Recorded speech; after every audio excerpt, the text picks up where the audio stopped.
Good evening, good evening. Welcome in.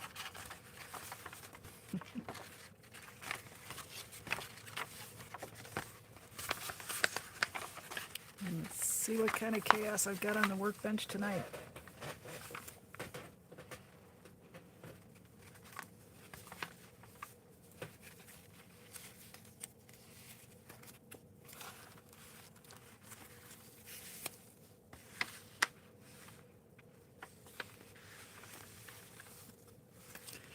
I've got another one of these folded paper junk journal booklets going here. I've got one going with a map. And I was wrestling with it earlier today. got the chaos of glue and paper all over the place. So I'm not sure if we're all just ready to listen to all that much crinkly paper noise. So I'm going to grab a couple of blanks and maybe we'll get a little paint going.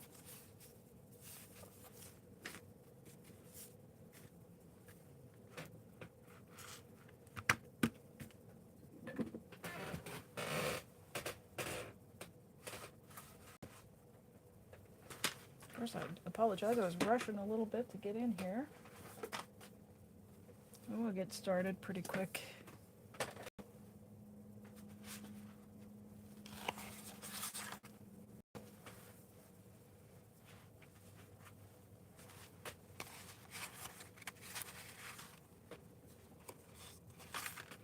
We have all kinds of things in progress.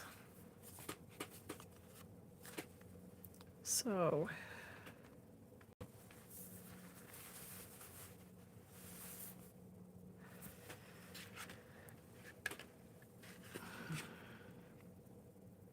as always, the little toughest part is just getting started in here.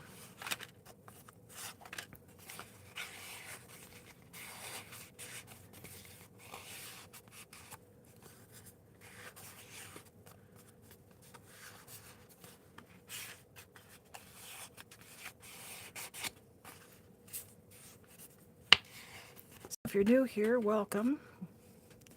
I have been doing a project that we're calling Pick 3, where people in my chat or in the comments on my community post pick 3 colors, and I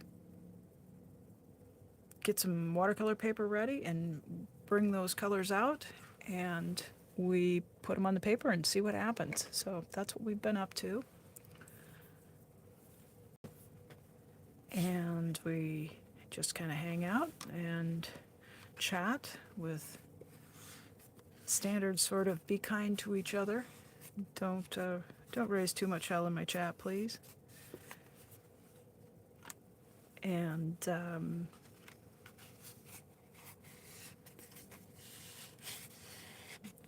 so the last time we worked with permanent rose and yellow, a lemon yellow and a gamboge yellow, and beautiful malachite green and a cobalt green with, this was an Indian red over the top.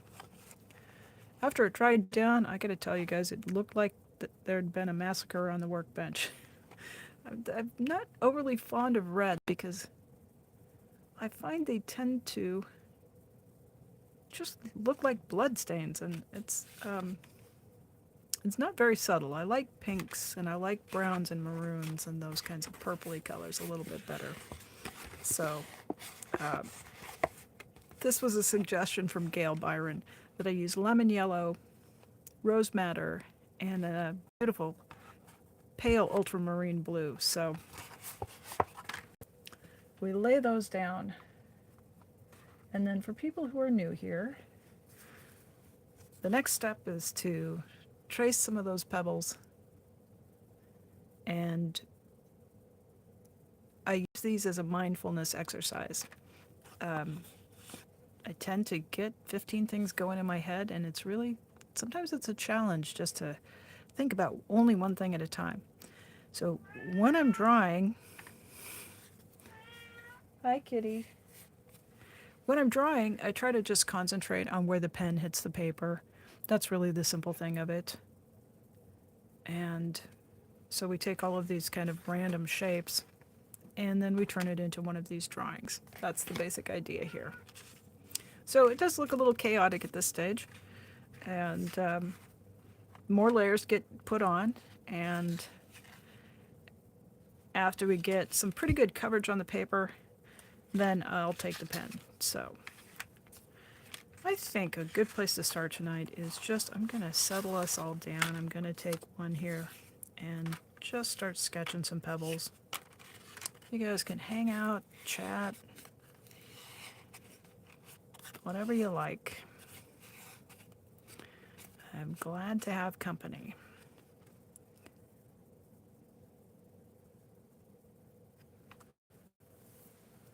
I think usually I would have a few more layers on than this one has.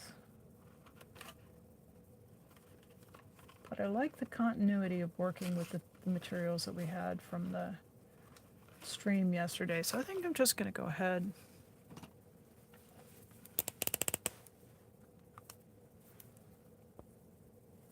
And because this is a little rough, I'm going to use a Sharpie pen. It's a nice permanent pen that means that I can put water on it afterwards and it won't come up. I ordinarily use the Sakura Pigma Micron pens quite a bit. They're also a pigment. Well, they are pigment ink. Sharpie is a dye ink.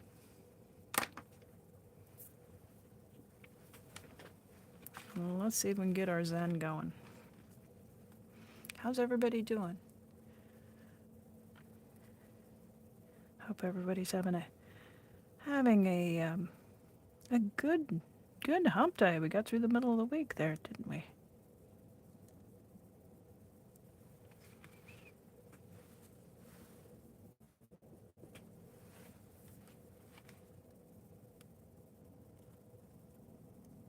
I myself am quite glad to have made it to October. There's something about September. There's just a lot of anniversaries for me and a lot of birthdays. Seriously, I have 4 friends who have their birthdays on September 30th, which kind of baffled me for years until I looked at a calendar and counted back 9 months. Which brings us kind of to New Year's Eve. So I think there's a lot of celebrating on New Year's Eve.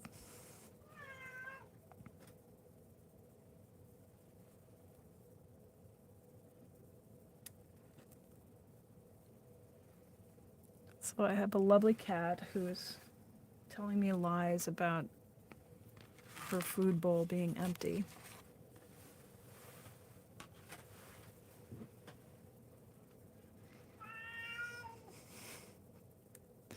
She just has one meow. She just has this big mournful, oh, buddy, please. How do you know? She knows.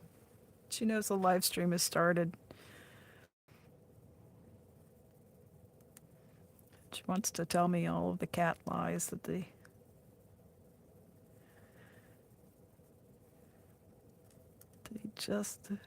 concerned. They're concerned that the bottom of the food bowl might be potentially visible.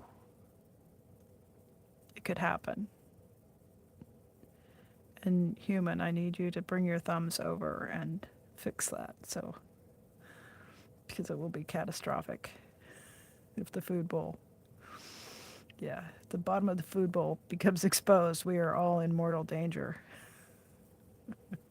Jurgen, welcome in. Hello.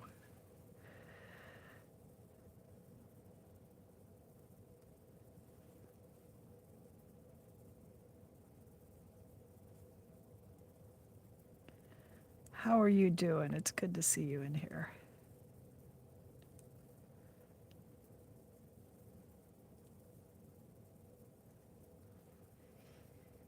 So all I'm doing with this exercise is just kind of letting my eyes relax, I think is a good way to describe it. And where there's an area that becomes noticeable, I put a put a border around it with the pen. It's really that simple.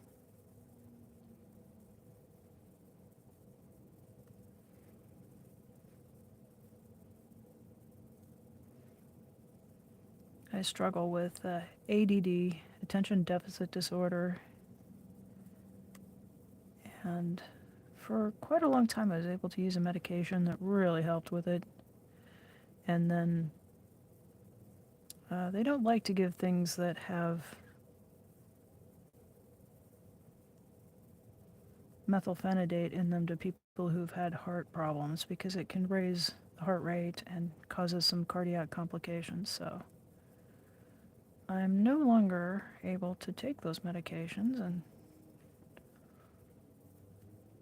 it bends me out of shape a bit. But I had a good stretch of years in there where I was able to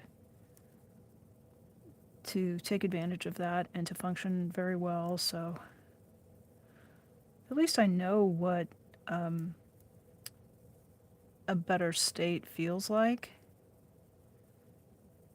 and so I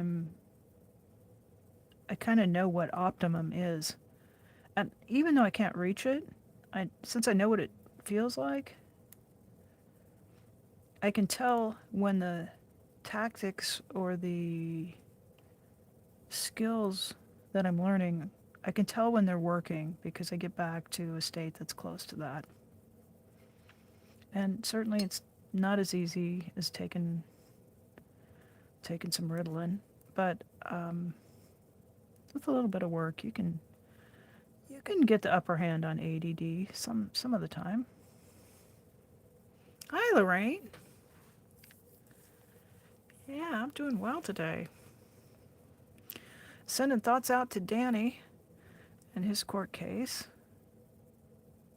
Feels like I got a really good feeling about that.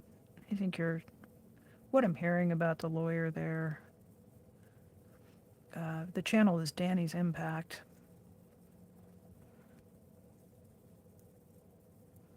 And yeah, I just have one mod, and she's not here. She's actually in a much different time zone, so I don't know. Lorraine, you do quite a bit of modding. I know it's a little bit tricky dropping links in vertical feeds. I don't even know if we can do it. It's kind of a mod. You're you're off the mod clock, but if you happen to know.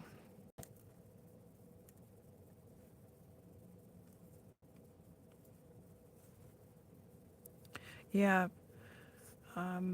Lorraine, would you mind being a mod for a little bit and maybe drop some links for people?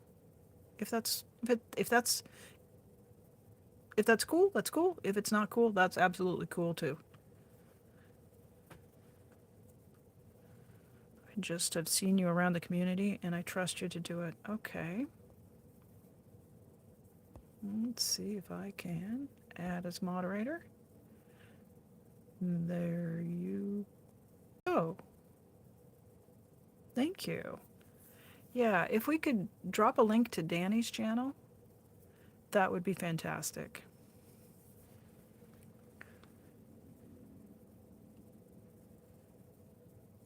And Danny's Impact.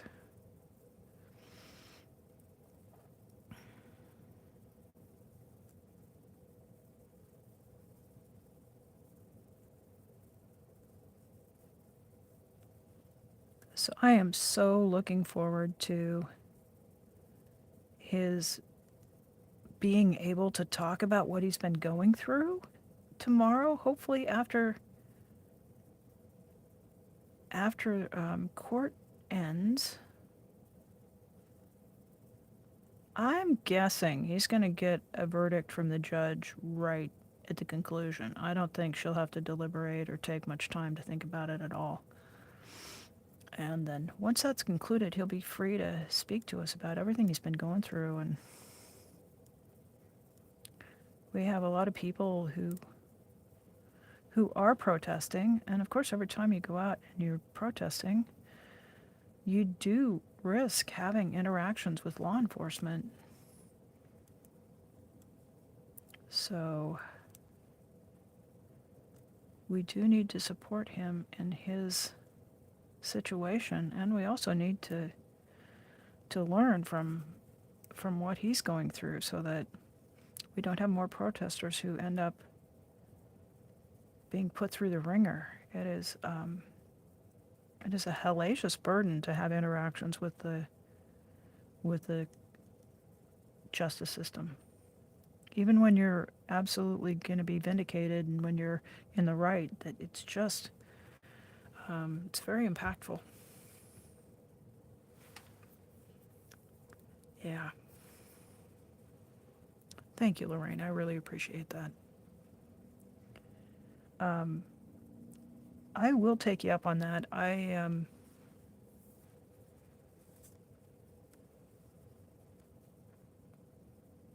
use a program, and I couldn't tell you what it was right now, that anonymizes my phone number so I can do a chat with the channels I'm moderating for and so on. So I might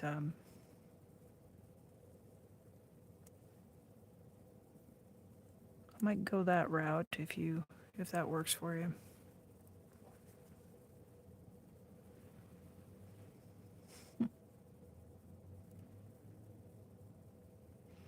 This is so interesting to do these pebbles on colors that other folks chose. I usually, of course, I'm the artist, so I pick the colors, and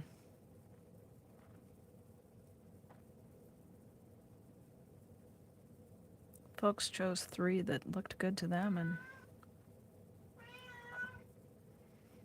I like it. I'm always kind of careful to pick a medium and a dark and a light, and this seems to be working, though. We'll know. And even if it doesn't work, it's just a piece of paper, a little bit of paint, pen.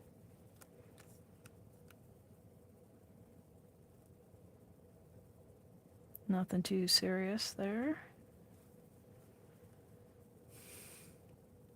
Oh my goodness. Thank you, Lorraine. Thank you.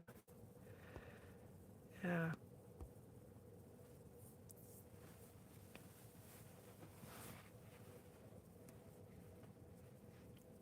Yeah, I've discovered a little workaround to that unsubscribe thing. I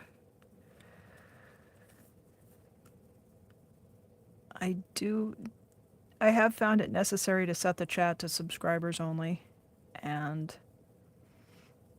I hope that doesn't trouble anybody. If you just want to subscribe, chat, and unsubscribe, it won't hurt my feelings. Okay, well, it might, because I'm a sensitive egg, but it won't substantially hurt my feelings. Yeah, you can also double tap the screen. Yeah, I think you can just boop the screen twice, and it does it.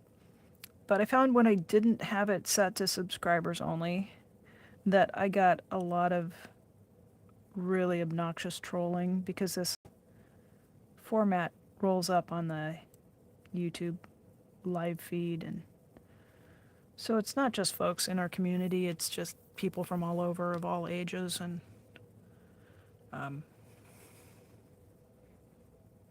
yeah, I was shocked at first by the things that people would roll in and just start in about. So I very quickly had to make a big list of blocked words and all of that. All of that stuff that helps keep us safe and happy in here. Not a big deal, but I found when I just made the chat subscribers only, that all of a sudden everybody was just a lot cooler and not being offensive. So that's how I roll.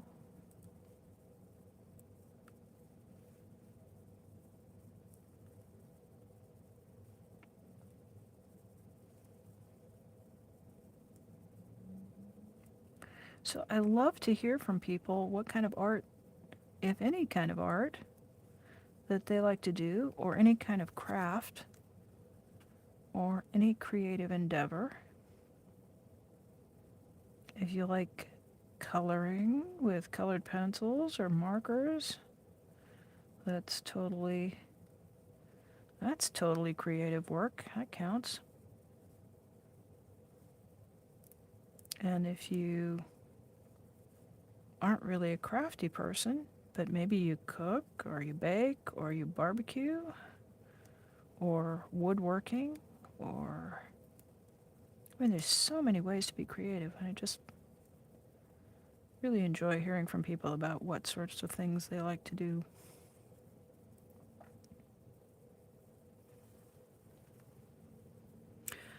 Steph, hello. Hello, I'm doing good. How are you tonight?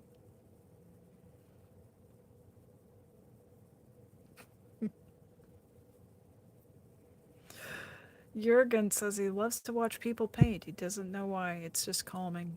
And can't paint or draw. Um, I love to watch the guys that do the wood turning, where they take just a big chunk of what looks like burly, funky firewood, and then they put it on a lathe and turn it into a bowl or a candlestick, or just, I could watch that.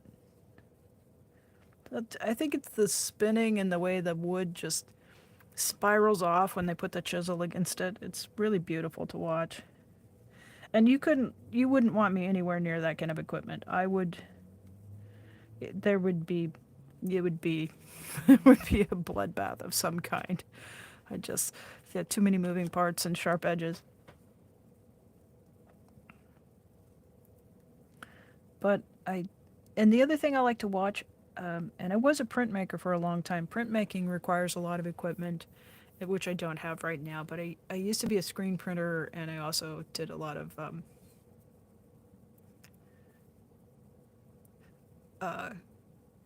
wood cuts and things like that.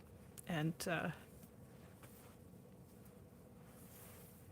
I like to watch the people that do the linoleum cuts, where all of the pieces are inked separately and then put together, and then they put it in a press, and I could watch that a lot too. So I get it, Jurgen. It's all right. Well, those are some wild colors there.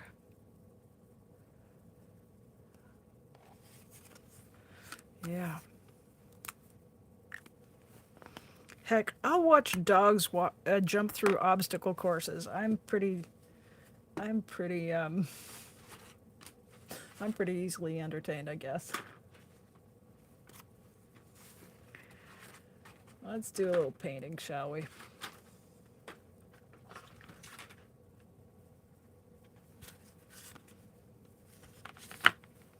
I'm not quite sure what color ought to go on here third. If anybody has a suggestion. I'm kind of leaning towards,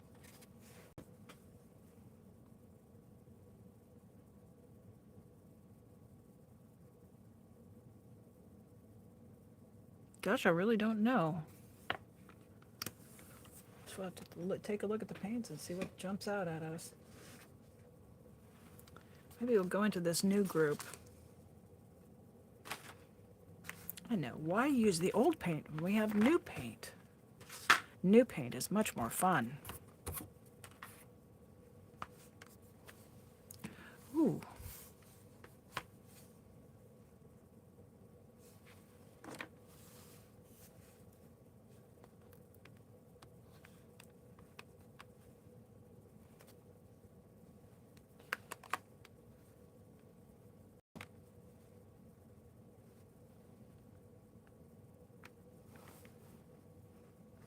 I looked at this immediately, the vermilion just jumped out.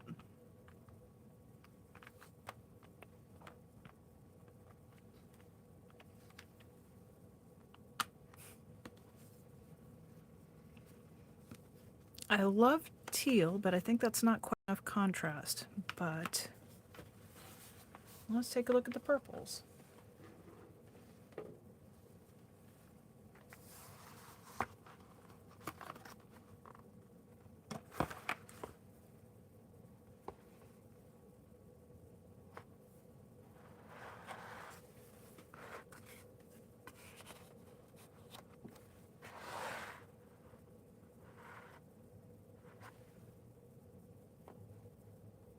Well, I like, right off the bat, I like this cobalt violet, but I think this red purple, I think that's the direction to go. Let's do that one.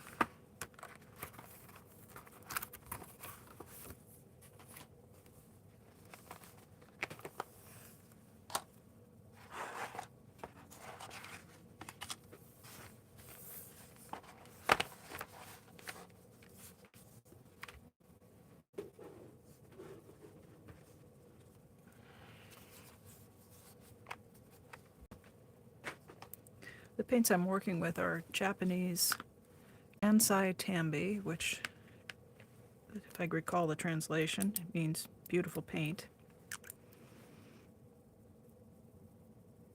And they're formulated a little bit differently from Western watercolors. They've got more opacity, meaning they cover without showing through. They're highly pigmented. And one thing I've noticed compared to traditional watercolors is that they mix up with water really quickly. So I have just started using them a couple of years ago and just found them a real joy to work with. That should do it.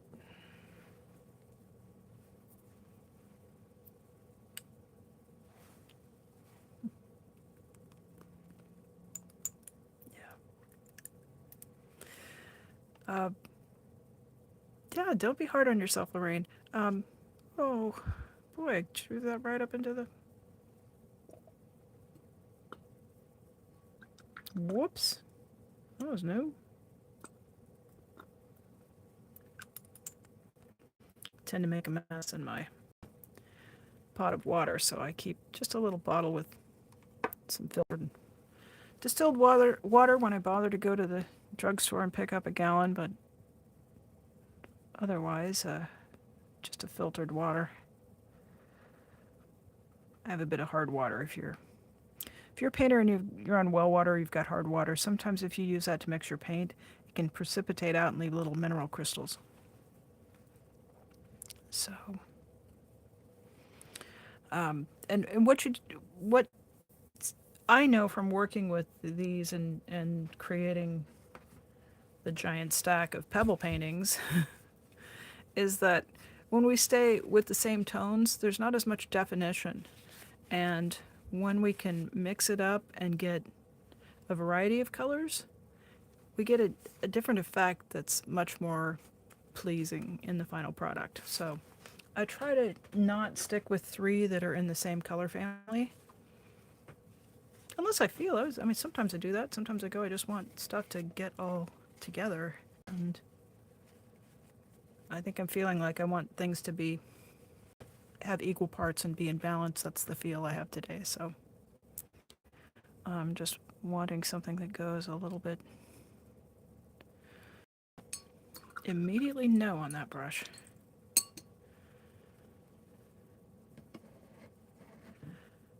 But I'm feeling I want something that has just some contrast so that the eye will move from place to place in the composition.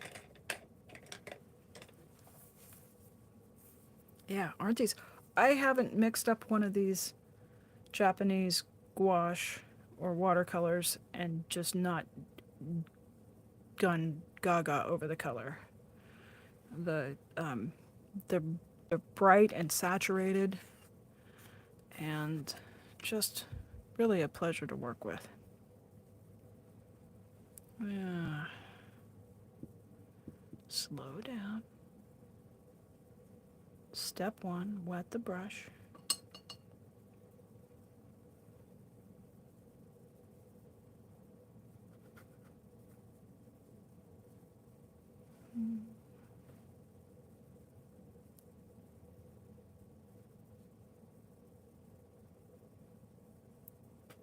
This beautiful glassy green. I want to be careful not to cover that up because it's just a delicious color.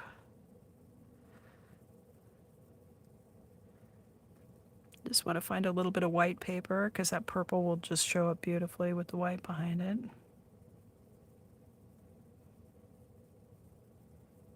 And this blue was indigo, and which I love, but I also want to temper it a little bit. It seems a bit dark and not quite drab, but it's definitely got a heavier energy.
It's always a struggle to stop while I'm ahead. That I get just enchanted by the colors, and then I want to keep. I just want to turn the whole thing the next new beautiful color.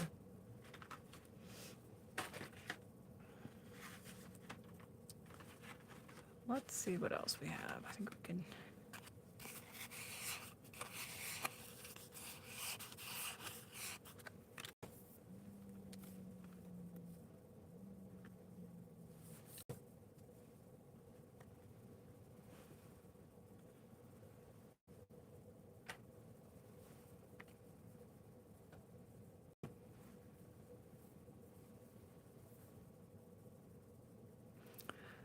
Jurgen asks, did I ever watch Bob Ross? He did that wet on wet method. What that means? Okay, yes, I did watch Bob Ross. He painted with oils, which have depending on which solvents you mix in with paint, they have a really long working time, most formulations, meaning that paint will stay wet on the canvas for days or weeks if you wanted to.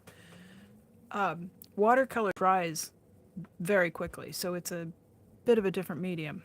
But what wet on wet means, I can actually demonstrate it here. That's a great question.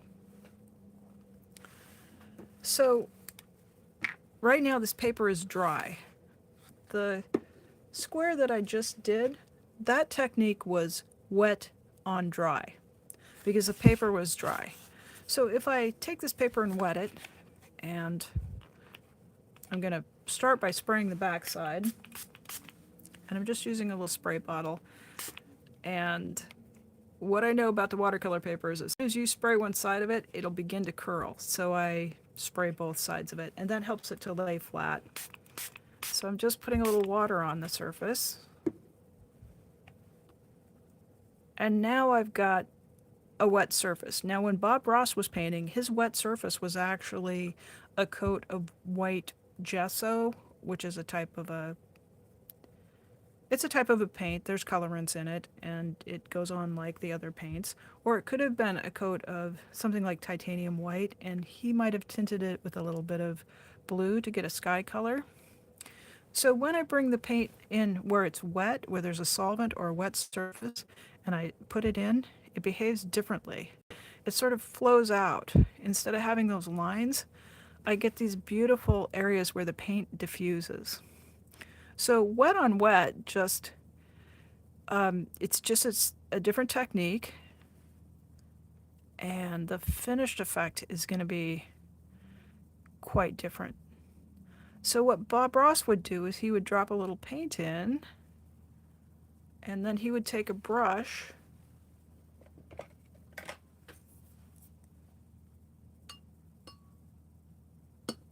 like a nice big flat brush, right? He would pick up a brush that would look almost like a house painter's brush. And then he would do this to it. So he would get these effects that just were very translucent. And with oils, depending on if you let them dry or if they're still wet, they move a little bit differently. With watercolors, once you wet it, those underneath colors will re-wet and they'll reactivate. So I hope that made sense. Yeah. He primed his canvases, and he also used what I loved, the ones that he did where he used a black gesso. Gesso is something that's like paint primer if you've ever painted a house. It just prepares the surface, it smooths it out a little bit, and it keeps the paint from soaking into the substrate, whether that's a piece of paper or canvas, or a lot of artists in the 40s, 50s, in that era painted on fiberboard. So if you just put your paint on that, the fiberboard would just soak the paint in, and gesso really it saves an artist a lot of money. Because if you put your first layer down and the substrate soaks everything in, and your paint is $15 a tube, and it comes in a tiny little tube, like this guy, you want to put something down to prime your surface ahead of time. So anyway, that's what wet on wet can get you. Yeah, I watched a lot of Bob Ross. They ran him on the public broadcasting station where I lived, and my grandmother painted with oils. I've never really, I didn't love the smell of the turpentine and the linseed oil. I can just remember going to my grandmother's house, and it always smelled like menthol cigarettes and turpentine. So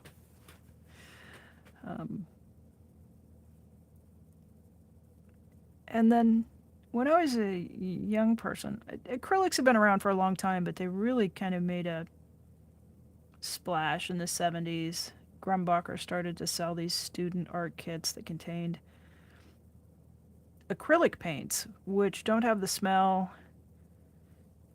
They dry pretty fast. Once they dry, they are permanent. So you can put down a layer, let it dry, and then you put the next color on it, and the one underneath doesn't move. So I worked in acrylics for a while. But the classic old world painters, they worked with oil paints.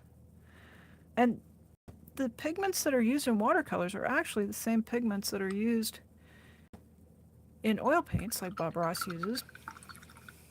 They just have a different binder. They have a dissolvable binder called gum arabic that's derived from tree sap, if I recall correctly. But some brands of paint use honey. Some of the Gansai Tambi were traditionally made with some sort of a dissolvable glue that was derived from animals. Now they make it vegan friendly. They're not formulated in that way anymore, but yeah, that's mankind for you. Anytime you could grind up a colored substance and mix it with something sticky and apply it to something else, we've done that.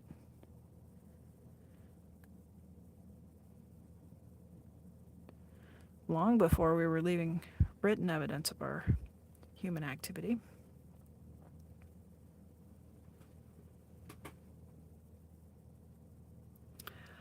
Steph says she painted along with Bob Ross, but with acrylic after school on Tuesdays and Sunday mornings. And you could, if you were, especially if you were using something called retarding medium, which slows the dry time for acrylics, you could get really close to those effects with acrylic paints. It was hard to keep up with him, though. I tried it a few times. Boy, um, he made the paintings, and he would paint basically kind of the same sort of a thing over and over and over again, so he could just move through it, and it would be kind of hard to keep up with him. But I can remember my family got a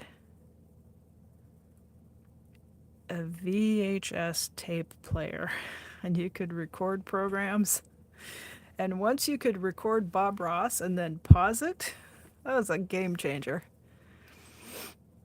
I remember getting into I got grounded because I recorded over one of my mom's episodes of Dallas. You remember that nighttime soap opera Dallas? I recorded Bob Ross over it. Oops. Yeah, gonna check the chat here real quick.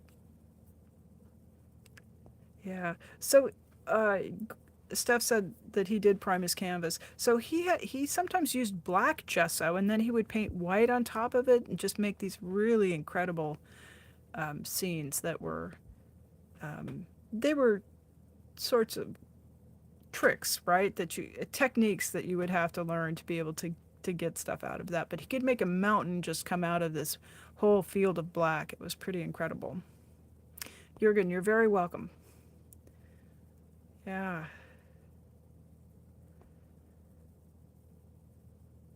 Egg tempera paint. Yeah, that's a whole thing. Using the egg yolk as a binder. And egg tempera is very durable. You know, some of the like the Carolingian pre-Renaissance paintings, some of those were like they still persist, and they were using egg tempera, which is pigments mixed with the egg yolk. It's a little more complicated than that, but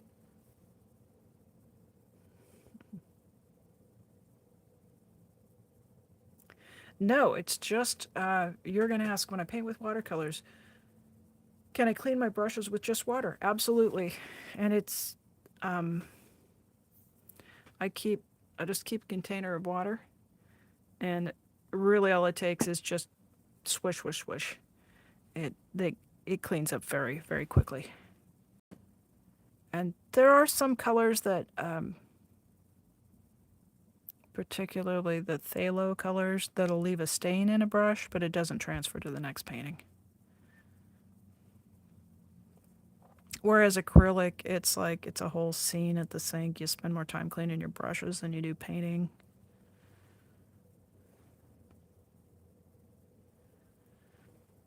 And oils, I mean, I just remember brushes wrapped in plastic bags sitting all over the house at my grandmother's house. So I remember her standing in front of the easel and wiping her brushes on a rag a lot. I don't remember her with the brush to the canvas. I think it's probably part of why I get so determined to get the pen to the paper, get the brush to the paper when I do these lives. I just remember watching my grandmother just basically for hours work on one little stamen in the center of a flower or some goofy detail. She was not prolific. She didn't make many paintings, but she spent a lot of time just standing and looking at things. Yeah. Alrighty, I'm gonna stop there before I turn the whole thing purple. So, to answer that technical question, how fast to clean the brush?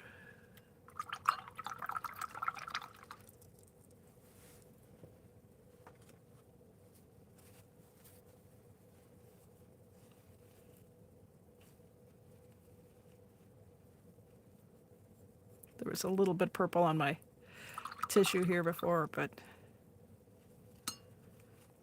Yeah, I love that about it.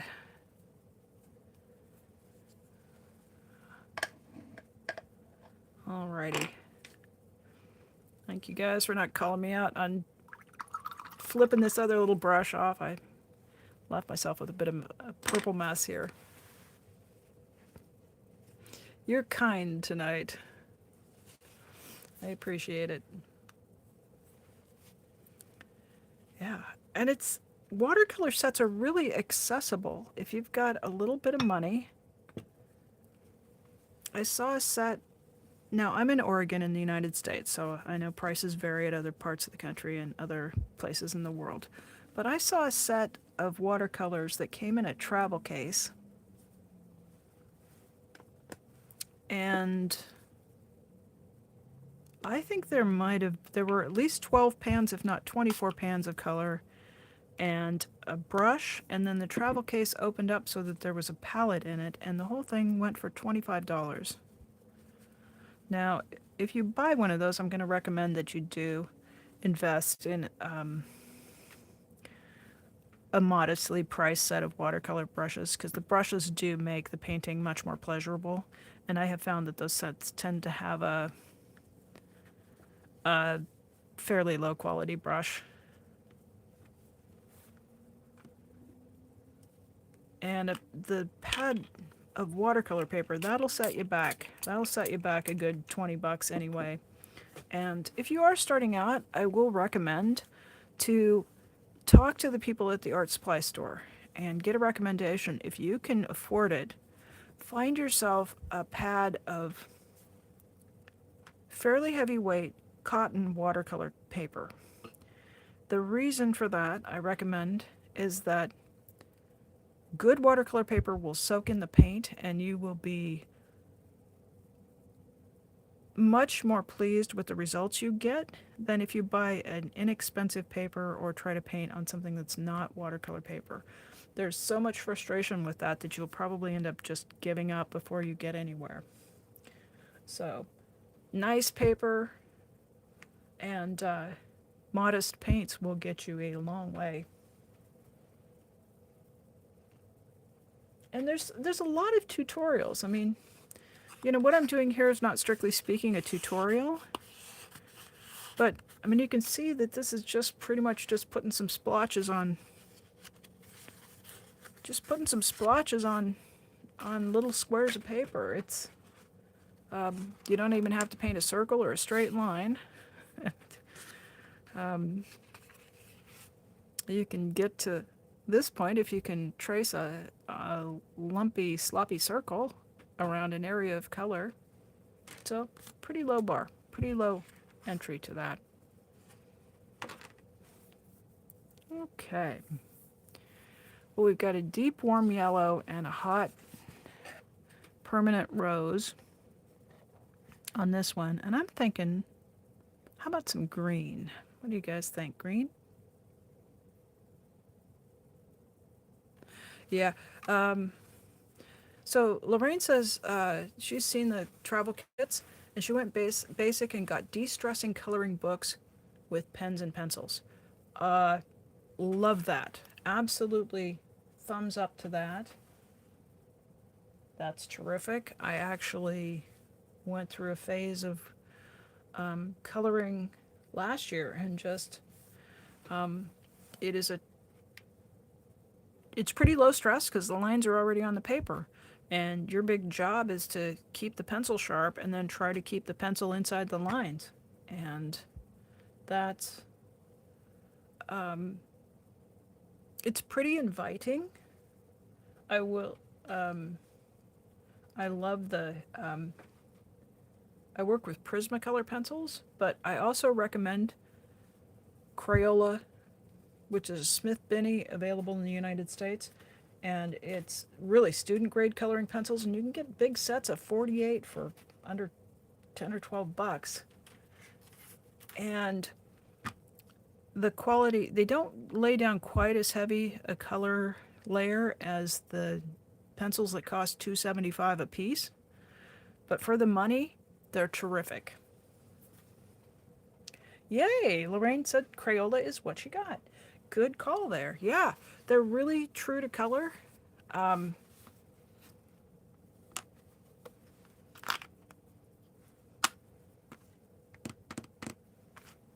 and very affordable. Not sure what color I want, so I'm just going to get out several and we'll figure out. Ooh, immediately no.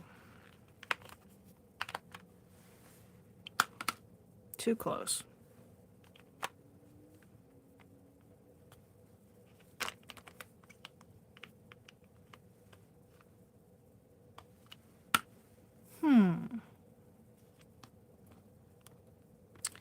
This color, Mars Yellow, came in the new set, and it's kind of magical, and I think I might, oh, excuse me, try blending it in with some of these, and let's just see what we get. Yeah, so that's, I mean, don't get me wrong, I love some expensive watercolors, and I also love some thrifty, good quality, reliable art supplies. So yeah, you can get into a nice coloring book that's got a subject matter that you like, and the set of 24 pencils is pretty good. That'll cover most of your uses. I find for beginners it's tempting to get the sets of 48 or more, and that can almost be so many colors you just don't know where to start. With a set of 24, you'll have enough to cover most everything. A set of 12 will often leave you feeling like you're looking and looking and looking, and you've got a color in mind, but you can't quite find it.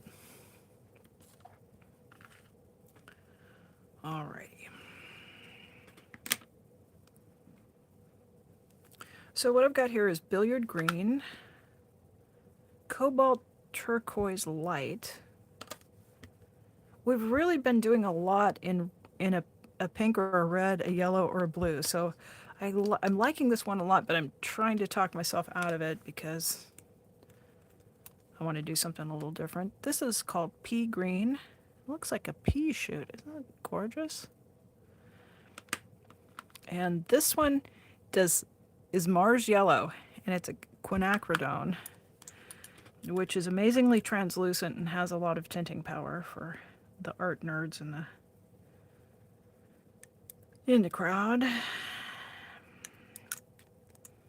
But it just does some really cool things when it's mixed with other stuff. So it's a little kind of a burnt mustardy yellow.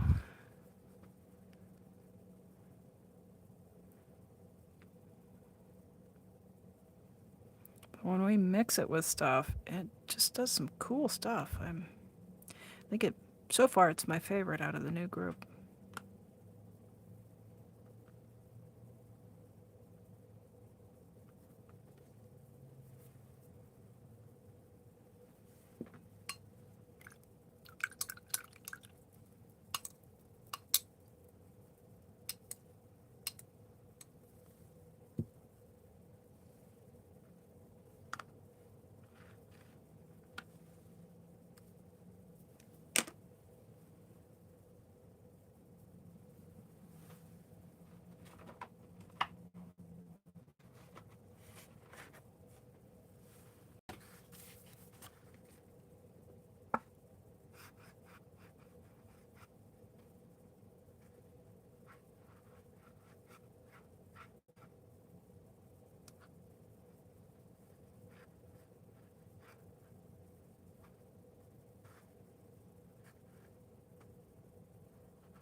I really like it.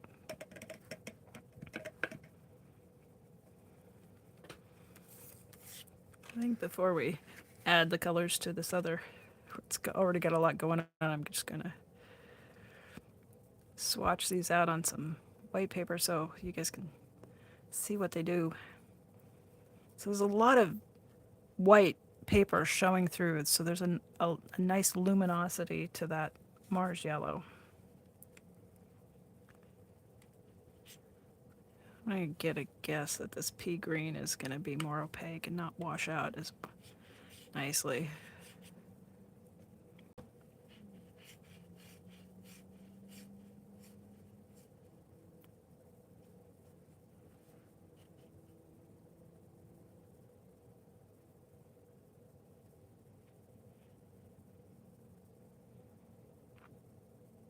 Yeah, so what I'm seeing from here, which is I know a little bit hard to see on the camera, but the pea green is fairly opaque and it comes out to just varying degrees of opacity, whereas the Mars yellow has got a translucency, and what that does is it allows the light to go through the paint layer, bounce off the white paper, and you get this sort of a glow.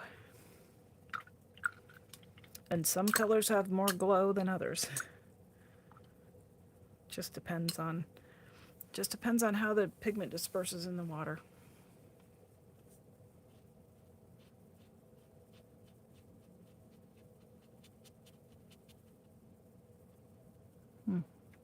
So when I re-wet that, it's very strong too. Sometimes when you re-wet paint and you bring the water over, you'll get a very pale wash. And it just, every pigment's a little bit different. And I see somebody saying hello to Nance. Oh, yeah.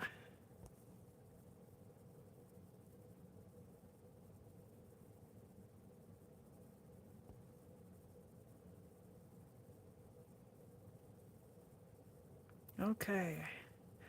Uh,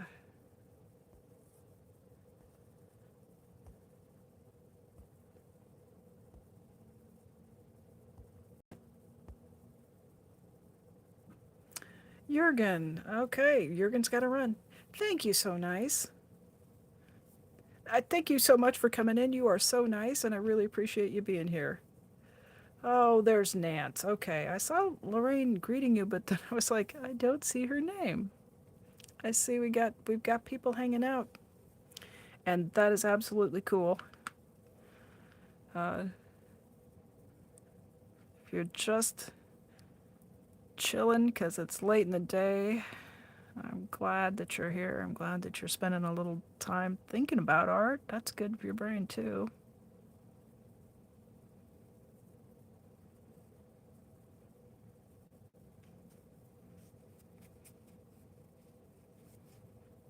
Went almost to yellow when I added that green in there. That's really interesting. Yay. I'm glad to hear that, Nance.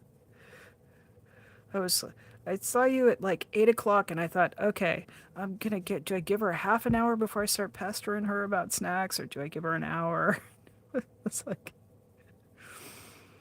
yeah, we got, uh, you do get extra gold stars and brownie points for, answering the call of nature there in a timely manner. Good job. Yeah.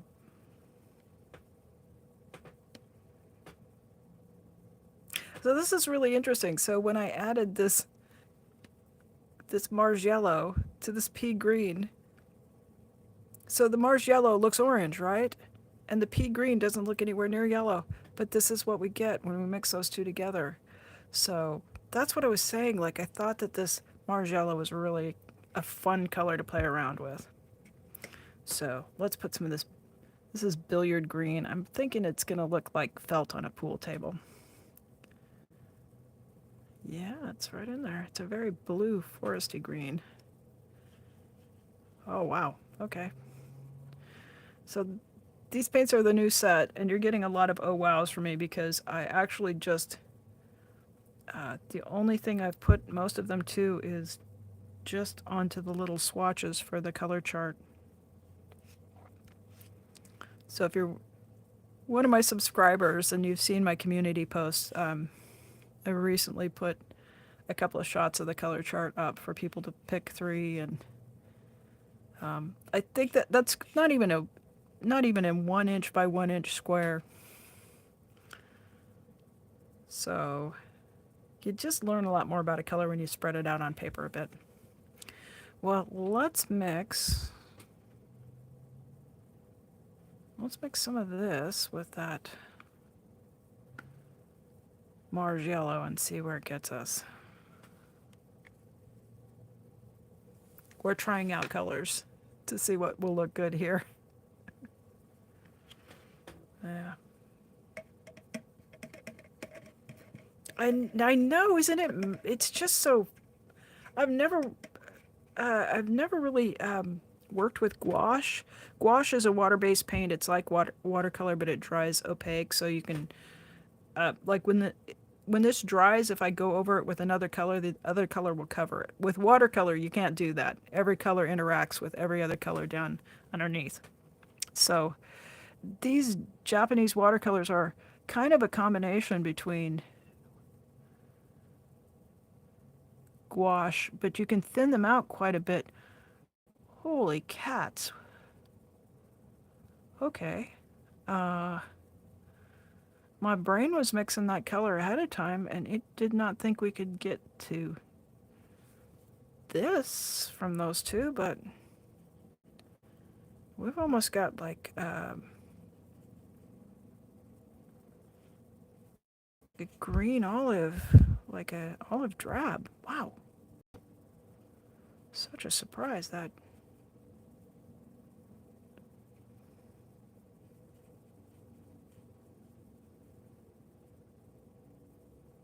Interesting.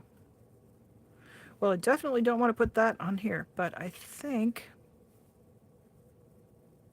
yeah, I think our billiard's green. I think let's go with that.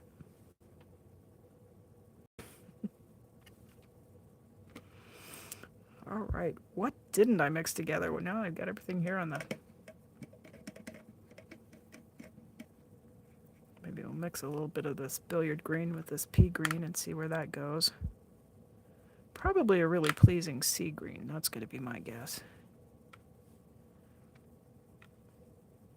I tell you guys, when I go zooming around on YouTube and I see the things that people make content out of, I'm not going to ask you to do it, but I think there's probably a channel where you just watch people mix up colors of paint.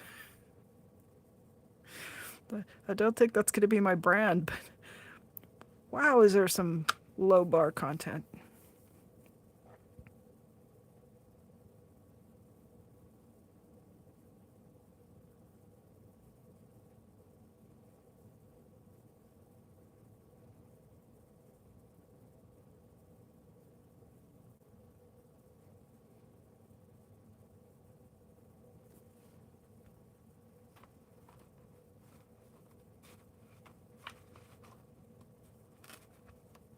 Let's mess up another sheet of paper, shall we? That might become my channel motto. I've just been saying it a lot. It's only paper. So I'm dipping, I know I'm off camera with this, but I'm just dipping into just plain water. Wow, it's really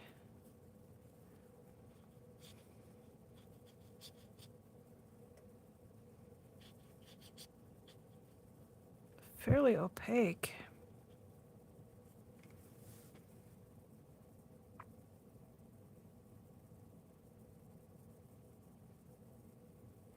You know, I have to try some of this magic Mars yellow and see what happens with that.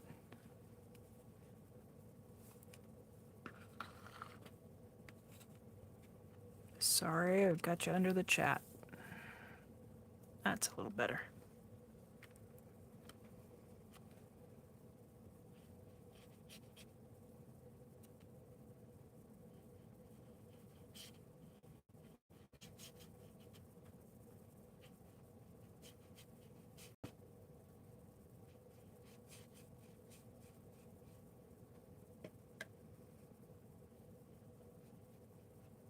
I think I might be thinking about fall.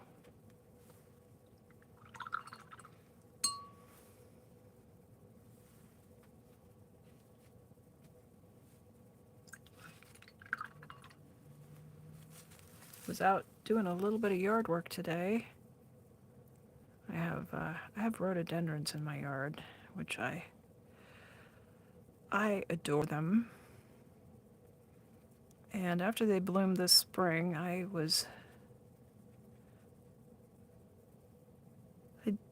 I'd like to get to them and take the spent flowers off of the plant. I didn't do that this year because I was busy recovering from heart surgery. So I was out doing that today, and I see that the plants are just setting on so many buds. It's going to be beautiful next spring. And I've got Japanese maples, and they're thinking about changing their colors. And a maple tree that is definitely just tinged up with all these beautiful shades of orange. So I love this time of year. I love just watching the world change colors right before my eyes.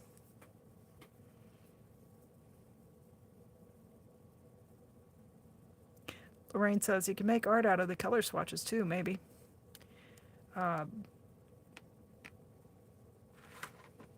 Well, I do. Sometimes I paint some things that are just kind of clinkers. And when I do that, I take a wide marker and I trace out just a shape, and then I cut them out and I collage them together. So this was from a piece. And then I put them together into collages.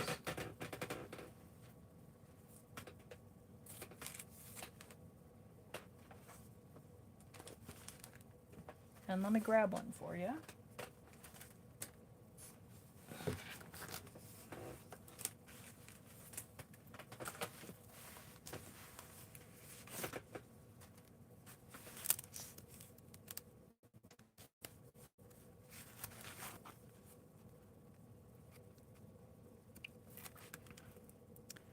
And then those pages get assembled. Right now I'm working on an art journal where I've just got tons of pages of stuff.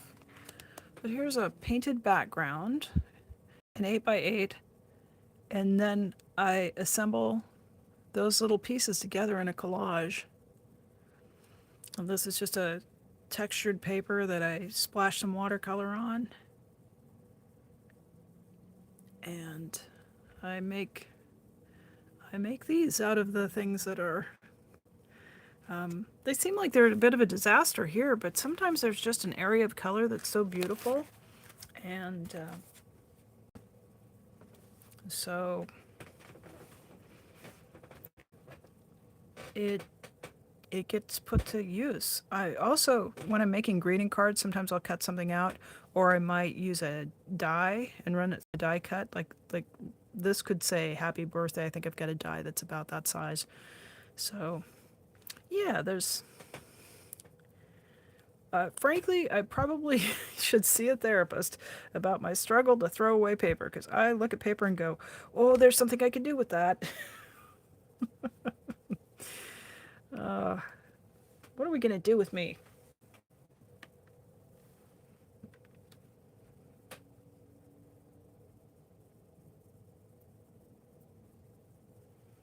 I'm pondering.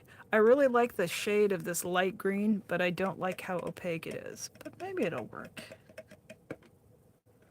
Maybe I will cheat a little bit and cut in some traditional watercolor, because that is more translucent.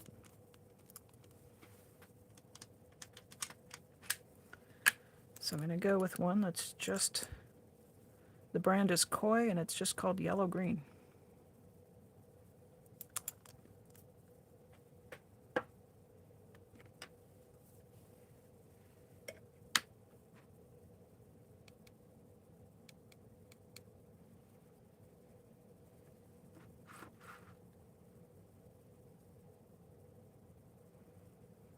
So I like the hue of this quite a lot, and just would like it to be a little bit more translucent. So we'll just try to use the best of both worlds.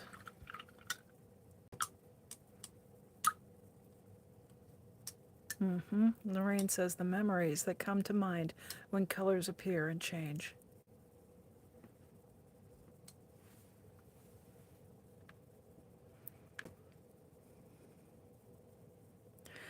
So the Koi brand watercolors are also made in Japan, and I've noticed that they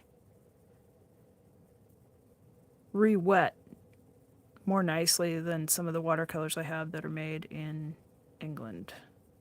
Some of those get really dry.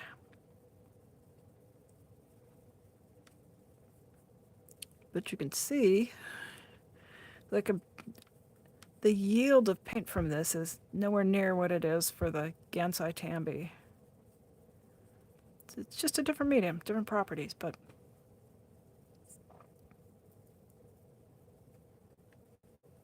I do really enjoy those. I got my first set at an art supply store that had like a special buy on them, and they were half off list. Dick Blick Art Materials sells the sets for almost half off list price. The list price on the Art Nouveau set is $48, and that's this 24 color set. I picked it up for $23 and change on Dick Blick, and you can also buy them open stock. They're $275, $273 a pan, and it's a big pan. The Japanese size pan is pretty good size, and then you saw the paint in the other little container that I had, the green. It's wet, so I'm not going to pick it up. But this is a half pan for the European type traditional watercolor. So you see, I'll say the paint in a half pan might be a little bit thicker, but it's probably the equivalent of 4 of these. And it just, there's a lot of paint in there. A lot of paint.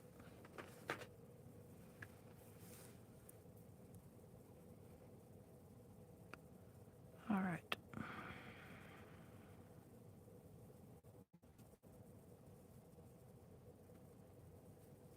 And I was fooling around and my paint got a bit dry. Fiddlesticks. I just touched it to the paint, just turned my whole container of paint green. I didn't even know I knew the word fiddlesticks. Oh, that's funny to me. Oh, Lorraine. This you may not know because you haven't been around here, but I'm autistic. And asking us our favorite thing, a lot of autistic people really struggle with that concept because it depends. Like all of them, I love all of them for different reasons. Yeah. Can you see this is when I added that traditional watercolor in, I get a little more translucency in this green. I'll get the other one so we can compare them. Because this is really, like, it looks pretty flat on this. And it just adding a little bit of a different media livened it up a bit. I'm not sure if that shows up for you guys, but you might have to trust me on that. I think that's the color we were going for. I'm committing.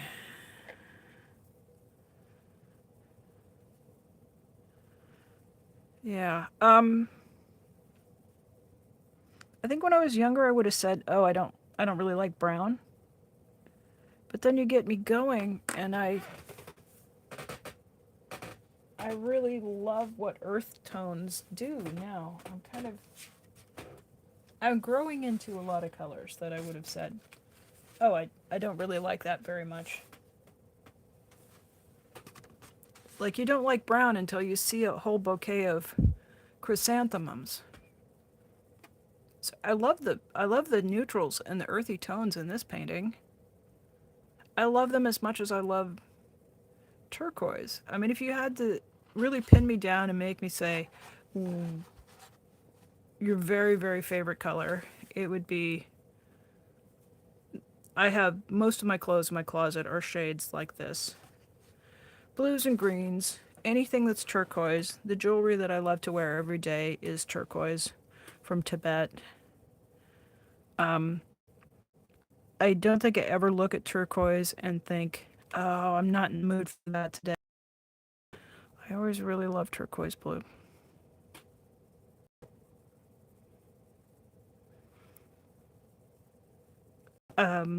If I was going to a store and buying a shirt, I would probably never buy a yellow shirt. So, yeah. Yeah, we struggle. It's all contextual. Like the autistic brain just thinks about, you know, do I want my food to be a particular color? Or do I want my shirt to be a particular? What about my car? Would I ever? Now, I would never buy a yellow shirt, but I really love driving a yellow car. I've had two yellow cars, like bright taxi yellow cars in my life, and people don't pull out in front of you, they don't cut in front of you, they don't wait at a stop sign till you almost get there and then peel out in front of you and go 5 miles under the speed limit. I love a yellow car. I guess it's complicated.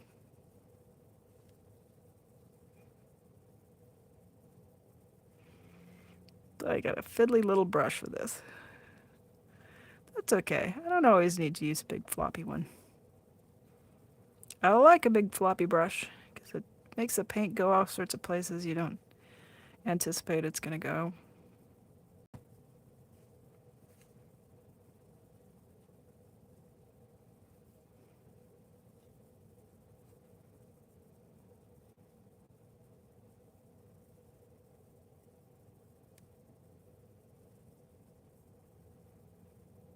I'm with you there.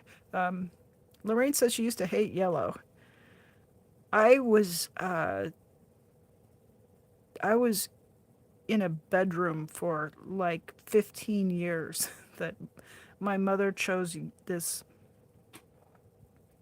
late 60s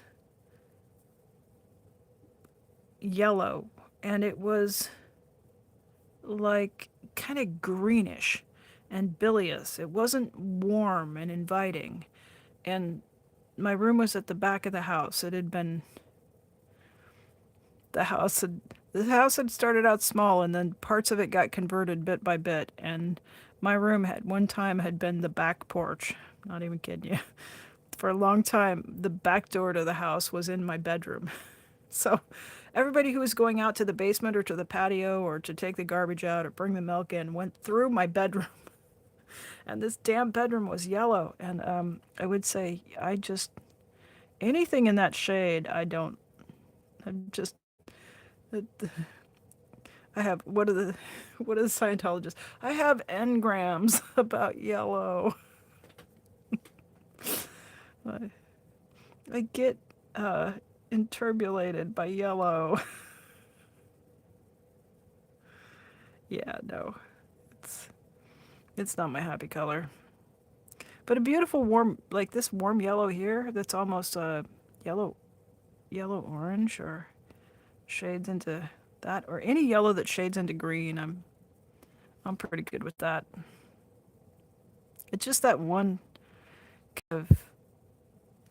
It was. I would describe it as a yellow that was not found in nature. You could only get it down at the Sherwin-Williams, or the probably whatever. What's the cheap version of Sherwin-Williams? Down at the coast to coast hardware store, maybe.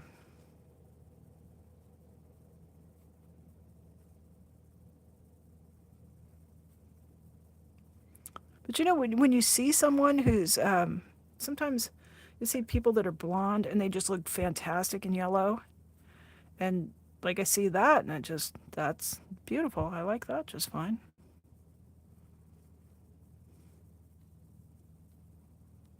But I do like yellow, like a sunflower yellow. That's a good color. Yep. Okay.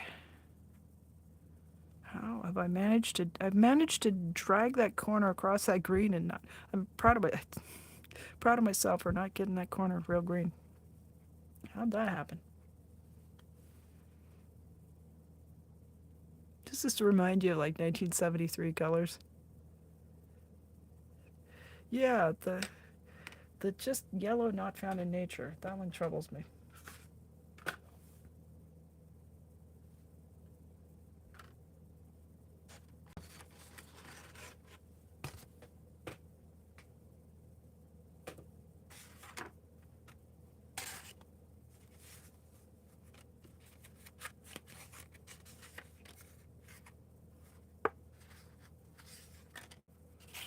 Well, I got a couple of other little squares here that I don't know how these colors are going to work on, but I'm kind of feeling like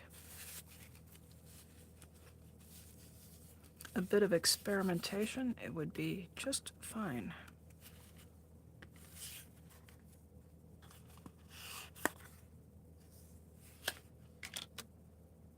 So let's see where it gets us.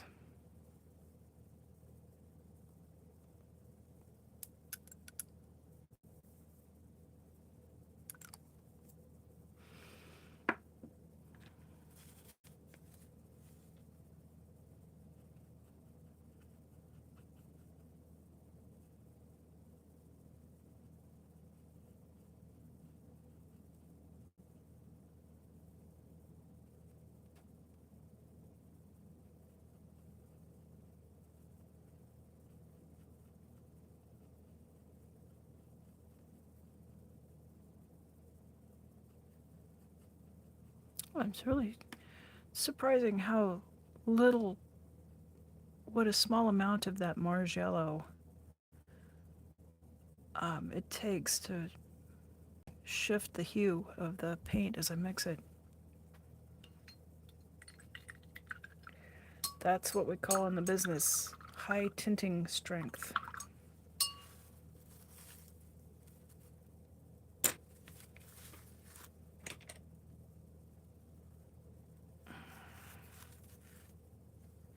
Go back to my Chinese calligraphy brush. It just, that's this guy. It's a bamboo handle with a variety of bristles. I could probably show you more on that.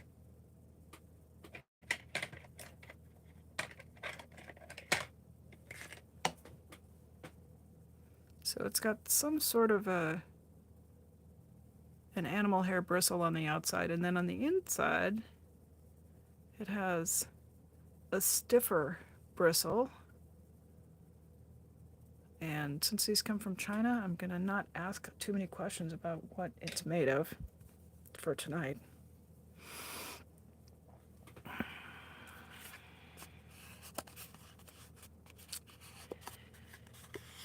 It's just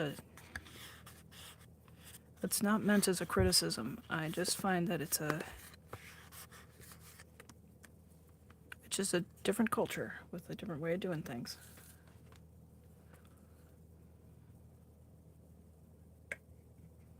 Anyway, what I love about this brush is it's got a lot of body up here, but then it tapers to this beautiful point, and the lines I can get with it are, oh, it's kind of thin. They're really expressive. And like I said, it's a calligraphy brush, so it's meant for lettering kanji or Chinese characters.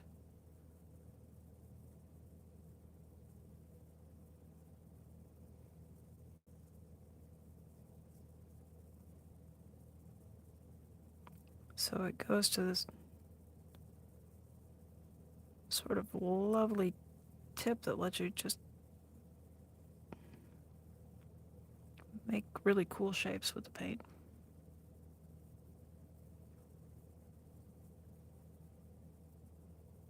And it's, I got this at an Asian market, Jamaya, that specializes in mostly things from Japan, but also packaged foods from all over many Asian countries.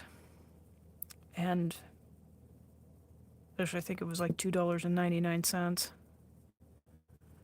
And I'm such a curious duck, I thought, for $2, I'm going to take that home and see what it does. And yeah, wait till it dries. I know it's a little scary. Oh, good night, Steph. Thank you for coming in and chatting. I appreciate your presence always. Yeah, so if you are new around here, these intermediate steps may look a little bit scary, but sometimes the ones that are the homeliest end up making the coolest pebble drawings. So I just keep going until they look not necessarily finished, but maybe intriguing, or there's just something about them, a quality that starts to be appealing.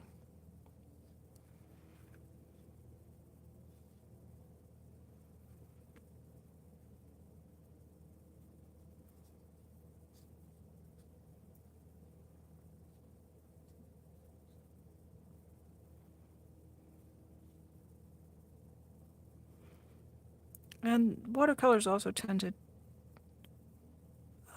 they become more subtle as they dry down. They don't necessarily fade, but there's a quality to them that emerges when they start to dry. That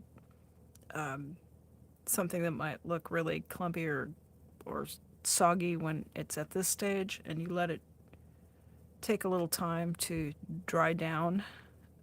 The water evaporates and the pigment settles into the depressions in the paper.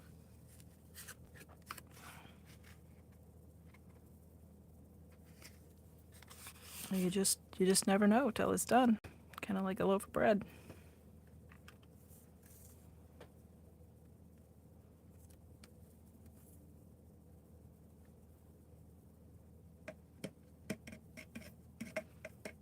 So how's everybody doing? You guys getting sleepy and tired? I could probably go another half hour, I think. But I will say this, if you're feeling like it's snoozy time, or you've gotten your daily ration of art, and particularly if you feel inspired to go make your own art or be creative, me.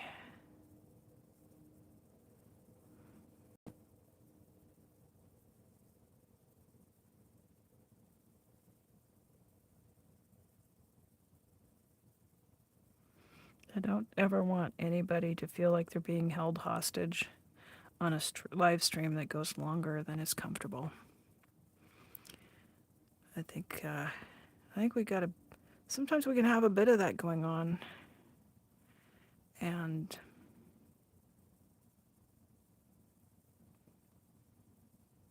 it's not always the healthiest for us to just hang out and just be sort of locked into listening to something just because we started listening to it.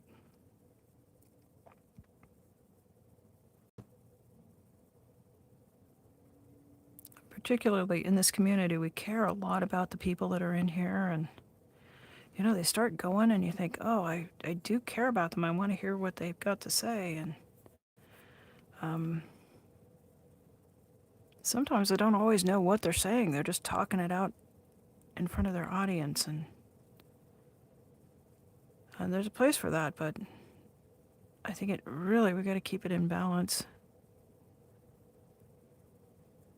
And I know I've just found myself just having to tear myself away from something, and I get away from it for a few minutes and I feel like it's heavy, like my listening wasn't helping the person. I think that's the frustrating feeling that I'm trying to articulate. And I want to be present for our community members. I want to be of use and helpful to them. So we're not doing rocket surgery in here. there's very few of my streams that, oh, you've got to go but watch part one or you want to know what's going on. It's always, I'm trying to keep it fairly low drag, fairly low demand, so that you could pop in anytime and just feel like you'd spend a little bit of time relaxing and getting your energy replenished and restored.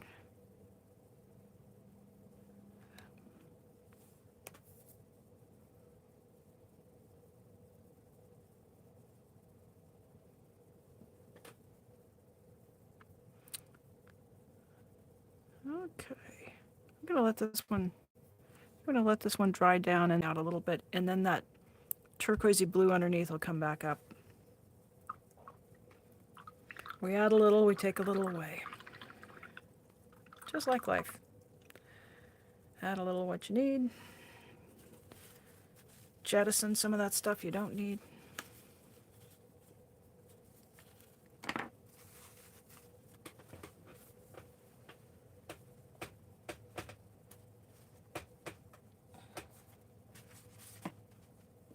Tell me, I got one more piece of paper. Oh, okay, good.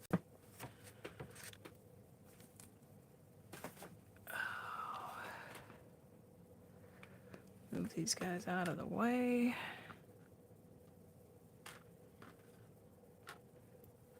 Yeah, and when these pieces are completed, I know I always feel like, oh, I want to know what happened. I want to know where things ended up. So when I complete a drawing, I usually put it up, just a shot of it on the community page. So if we start a painting during a live stream and you feel like, oh, that's a little bit time for me to go to bed, or just got other stuff to do, but you're, if you've got a curiosity like I do,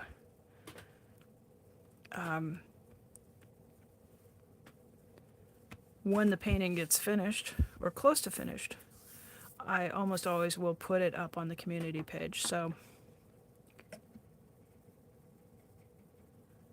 I know some people are kind of do a different approach of, if you don't stay till the end, you don't get to see the thing, but that's not my jam.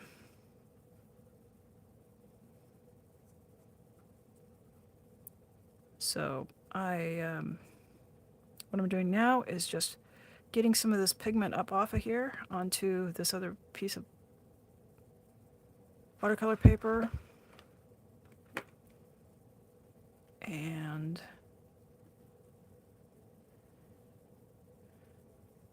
I try to get the paint off the palette and onto paper and just make use of it, because I'll get another 6 pebble drawings out of this rather than just wipe it off and toss it away.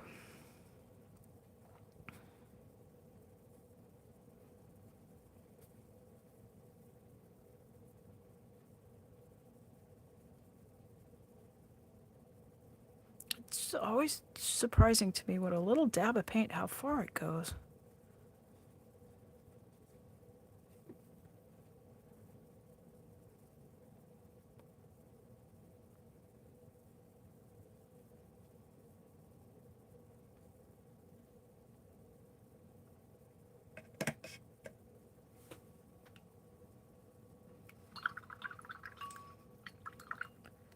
So you may hear me swishing the brush on either side here.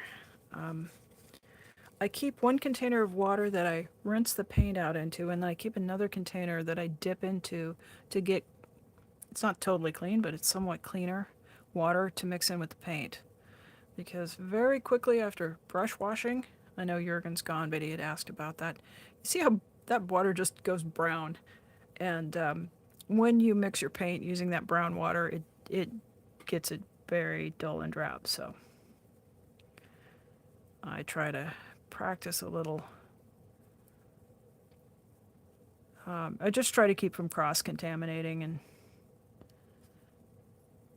just try to use clean water to keep the paint as vibrant. No sense in spending money on good vibrant paint and then mixing it with dirty water,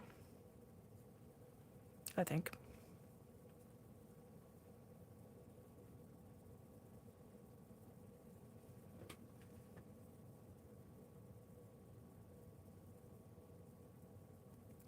Lorraine, I thank you very much.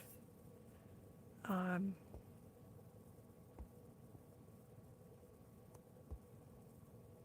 well, I will take a look here. It's right underneath my glasses. It's almost so close I can't focus. I see we've got a flower and a paint palette. Oh, I love that. Yeah. You're the queen of those posts. They always look so nice. Oh, wow.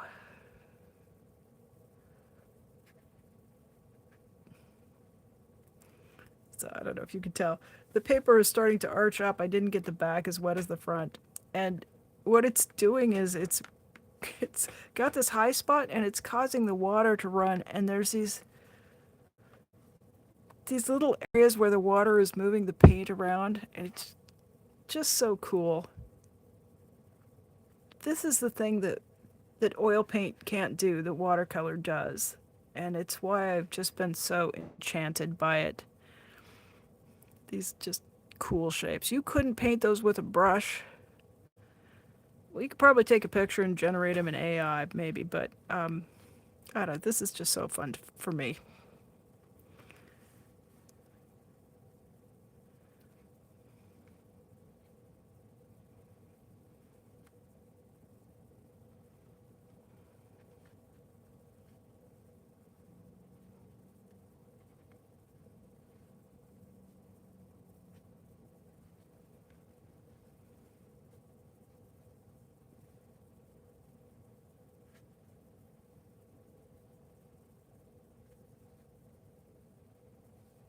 And I don't know. I don't have any plan for how I'm going to use this particular piece of paper. It might become it might become a layer on the front of a greeting card. It might get something else painted on top of it.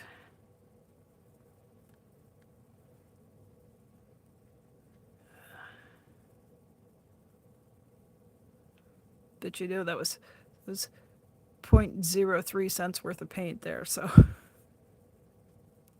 far be it from me to waste a little extra paint.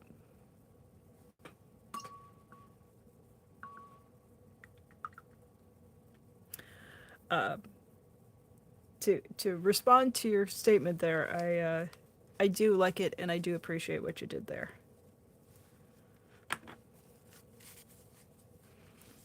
All right, clean up that mess before I put the elbow of my sweater into it.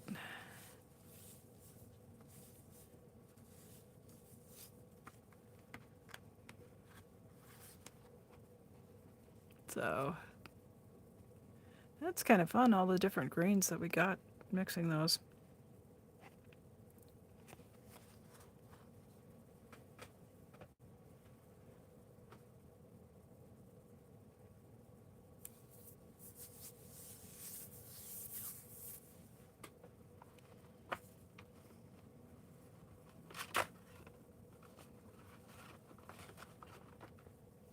I usually like to wrap up the stream with a pebble drawing. I know we started out with one. I guess there's no rule against doing more than one if...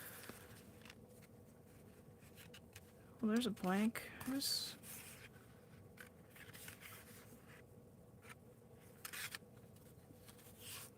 blank that could use a little bit more paint, I think.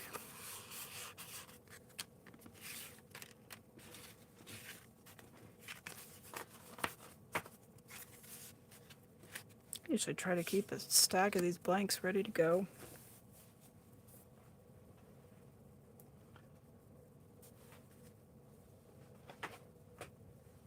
But I have managed to get through quite a few of them, and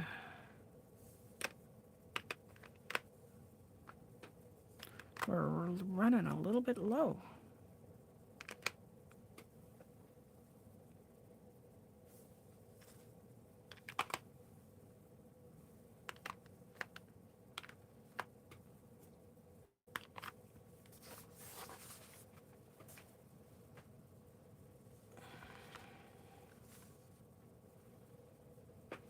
Just like to calm the space down a little bit.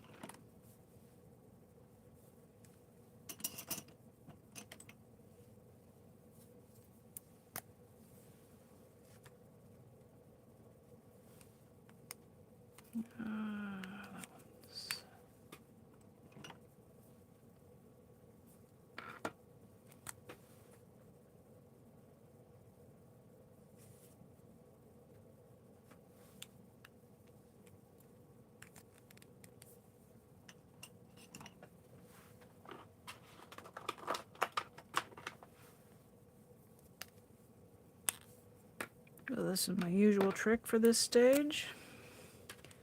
Buy $12 worth of new pens and then mix them in with the old pens and then fumble around looking for a pen.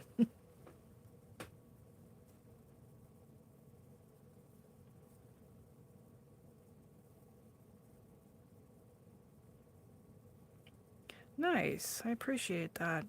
So Lorraine, do you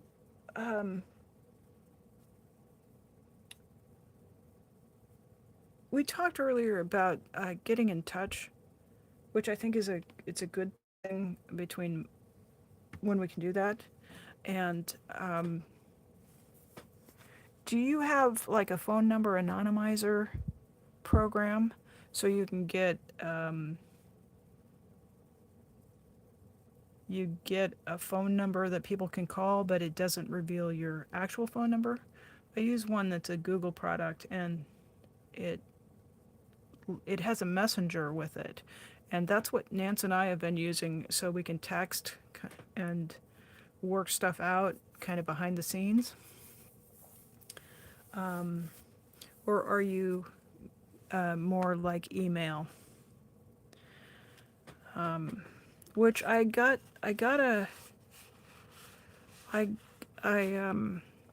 finally broke down and I got a Proton.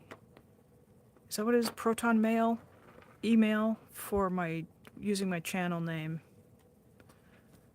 because I kind of stumbled and fumbled and just thought, oh, I only need one email, and then of course gave it to the wrong person, and then there was, bad things ensued. Somebody said, well, you know what you should do is get another email, and I kind of went, oh, doh, all right.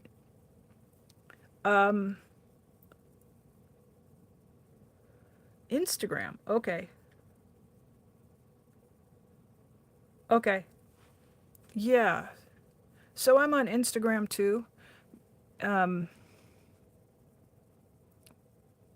But I don't, the two accounts do different things, so I don't really want to link Instagram to YouTube. But we can do that for a back channel. That's okay.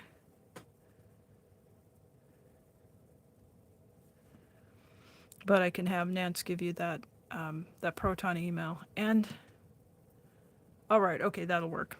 We can figure it out from there. Yeah, and I'm not sure. Once I put the app for Proton email, my phone started just bogging down, and I just wondered just what exactly Proton was doing. It seemed like it might just be, tracking every move I was making to give me ads, and like the first day, like it sent the same pesky email to me about all of the other Proton things that I could buy, and it just started nagging me, which I don't like programs that do that. So I uninstalled it from the phone, which I still have the account, I just don't have the app on my phone. And of course, then my phone did start performing like it was before. So I'm pretty sure that the problems I was experiencing were just due to this. And if it's going to be that burdensome on my phone, like I couldn't even get a live stream sustained because it kept popping in with notifications, and the way my phone set up, as soon as it did that, my live stream would get that. Do you want to continue this live stream screen? And it was like, yeah, that's what I'm doing. I don't want Proton Mail nagging me, so anyway, I should probably stop nagging about that. But I don't find the product very suitable for my needs, I guess. It's probably a diplomatic way to put it. So if anybody's got any recommendations for a good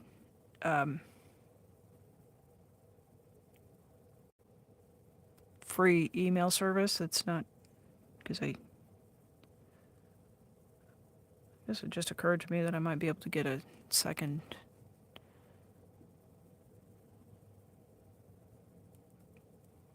email of the type I already use, but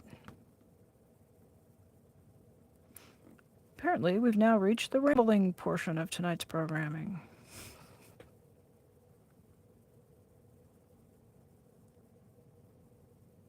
Okay. So you have two Instagrams? Mod only. Okay. So you have Gmail, like, for your personal stuff, and then a second Gmail for modding?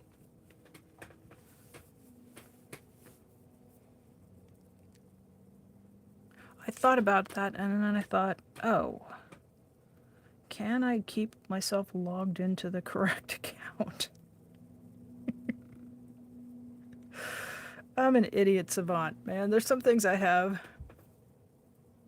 Oh. All right. I just grew another groove in my brain at that thought. Oh, yeah, I tried Facebook, and I found people I'm related to, and I would send them friend requests, and they would just, like, full on not respond. So I wasn't really sure if I was actually sending the friend request. And, you know, I'd see them at parties, and they'd say, oh, I'm on Facebook. So I finally just went, all this does is hurt my feelings. I don't think I know how to work Facebook. And I've heard horror stories about Facebook Marketplace, so I didn't want to fall into that trap. So I deleted it. And you know, God, it was hard to delete Facebook. Once you have an account on that, it's like, you got to do this thing and sign this other thing and agree to do this. And are you sure you really want to? And I'm like, yeah, I'm pissed off. I want to get this crap off my phone. I'm done with this. It's like, it's such a nanny. But not in a good, useful way for me, so. And I still, like, people say, oh, I love Facebook. I don't get it.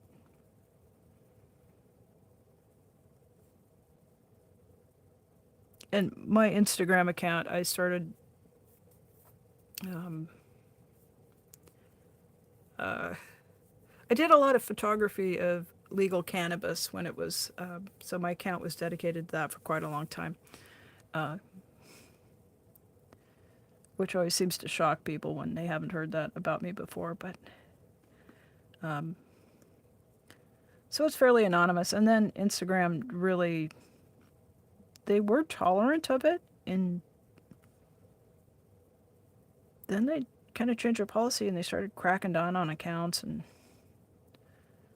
it was kind of the Wild West in there, so.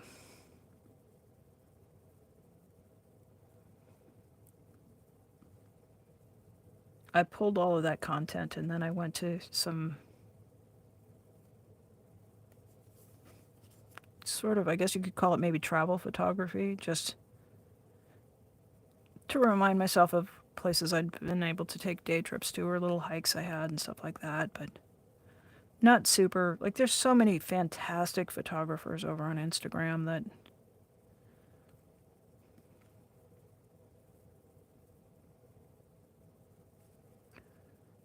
was kind of just taking snapshots compared to some of that.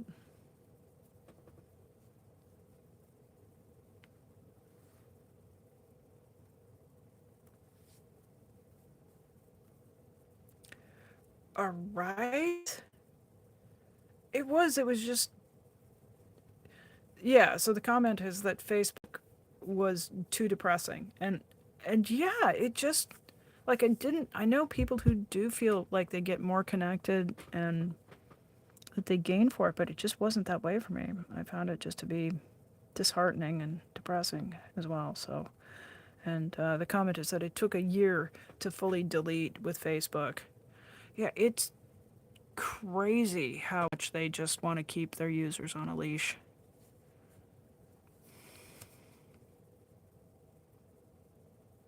So yeah, when it did it to me, I went to my page and I just deleted all of the content. And I was like, I don't know, it doesn't look like it wants me to, it doesn't seem like this platform is going to let me exit, and it's just going to hold my information there like a dead account, you know? Do you see those when you look at them and like the last post was 2014 and it was like that was what I was trying to avoid, so. And even after I deleted all of my content, it was like I want to delete my account, my username, and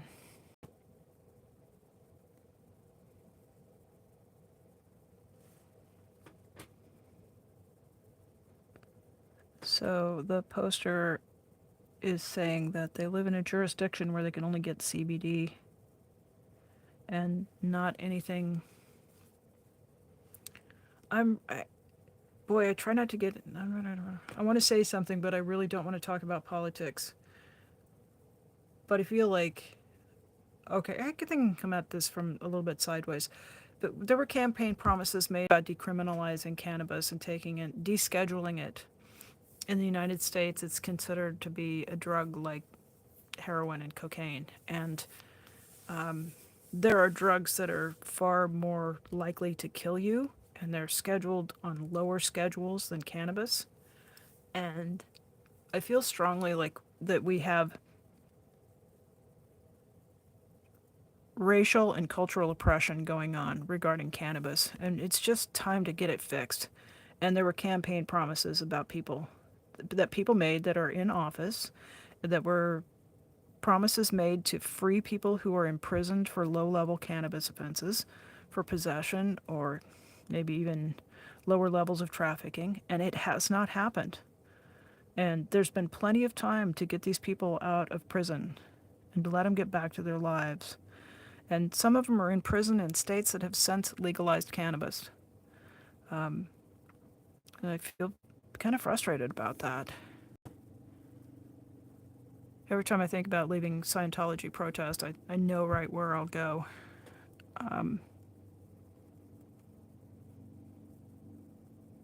So that should have been done. And traditionally, you see politicians who are lame ducks, they're not going to get another term, they're on their last weeks in office. They very often start issuing lots of pardons and lots of orders that are politically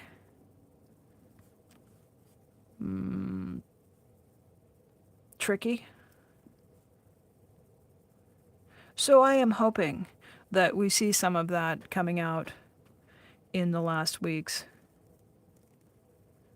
of our current leadership will just say, there's no penalty to me. I'm not going to get any political repercussions because I'm not coming back to office, and I can do the right thing here. Anyway, kind of on a rant about that, it sounds from the tone of my voice. Here's what I know from my use. When I only use CBD that's not tempered with a little bit of THC, it can be really depressing. And so if you're only taking in CBD, and you're using it to treat something like depression or anxiety disorder, pure CBD or hemp-derived CBD can have the effect of actually worsening depression.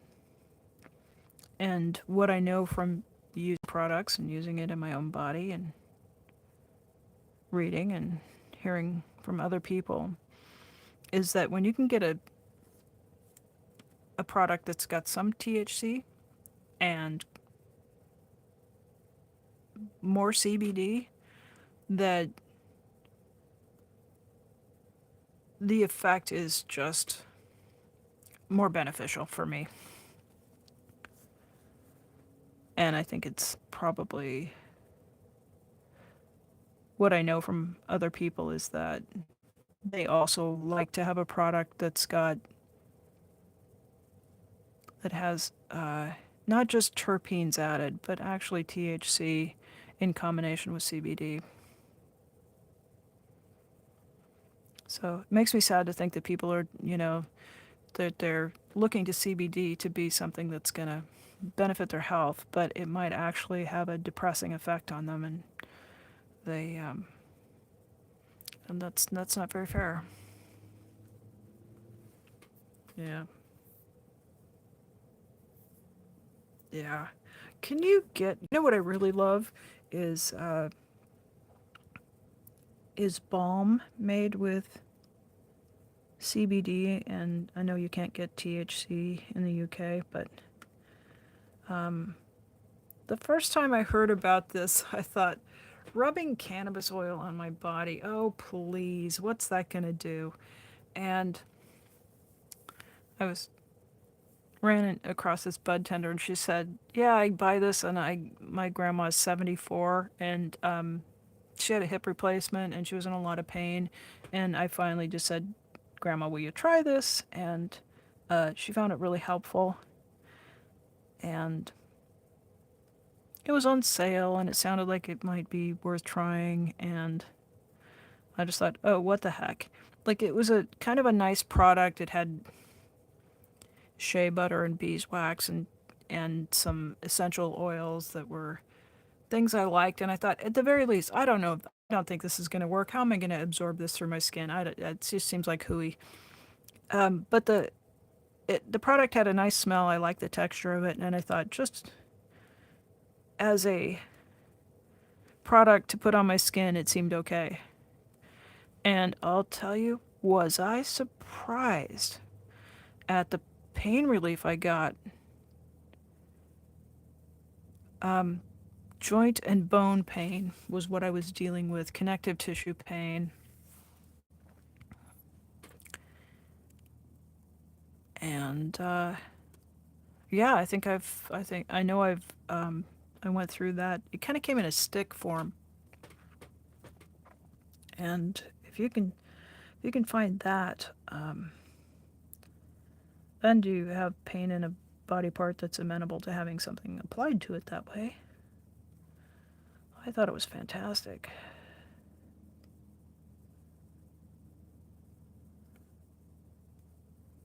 Boy, I really like how this one is coming together. I thought it wasn't really. It's been sitting in the pile for 2 or 3 weeks, and I thought it was going to need a couple more layers, but just sometimes when I do these pebble drawings, it's just such a lovely activity, and I really enjoy doing it. Most of the time, it's that way. Every once in a while, the one at the beginning of the live stream, I was struggling with that a bit, but this one's really making up for it.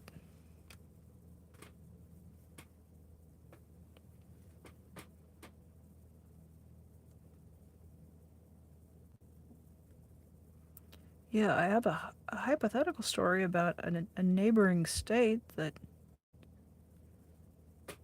someone may or may not have been traveling in that state and picked up a product that is available to be sold there that is not available, say, in another state. And that is a balm that contained a fairly high amount of THC with it. So I hypothetically may or may not have obtained such a product, and then at some point combined it with the CBD balm and thought that was just fan-freaking-tastic. That was the best pain relief I've ever had from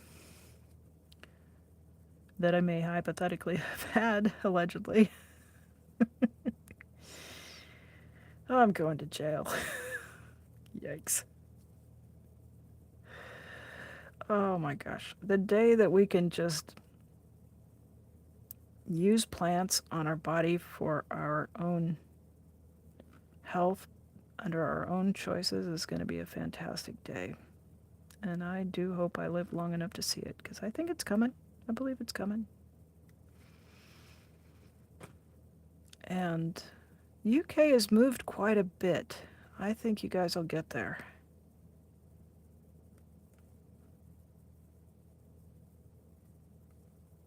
And yet, what's crazy is like you look at the Netherlands, Holland, and they've pulled back. Amsterdam used to be much, uh, yeah. From what I've heard, is the laws are changing and it's being restricted more.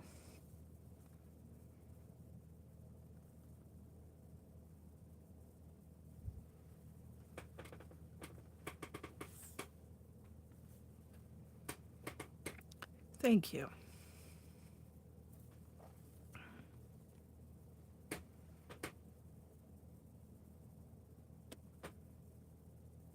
I think just being aware that CBD can have that sort of depressing effect probably will help you to, add a little extra caffeine or do something that's a little bit more uplifting on the days where you're getting into it. And if you start to feel kind of dragged down, to just think, oh, well, it's not me. It might be the medicine that I'm using.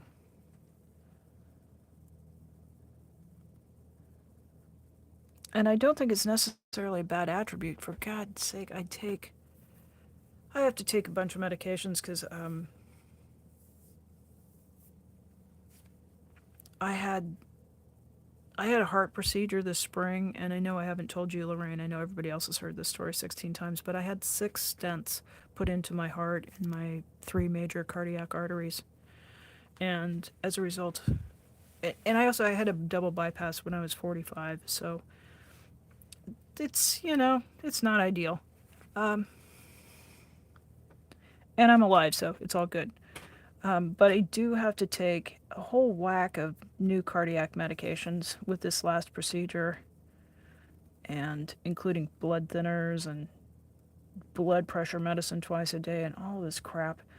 And it's all got side effects of leaving a person feeling, it's like you look at the big paper that comes with the medicine, and it's like things that people experience when they take this drug. And major depression disorder is on almost all of these cardiac medications. So, and no one would say, oh, don't take your heart pills. So,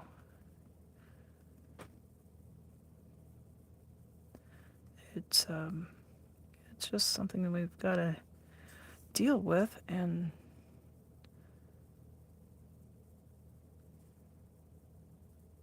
so when you're already contending with situations, and you don't really want anything that adds a depressing effect. But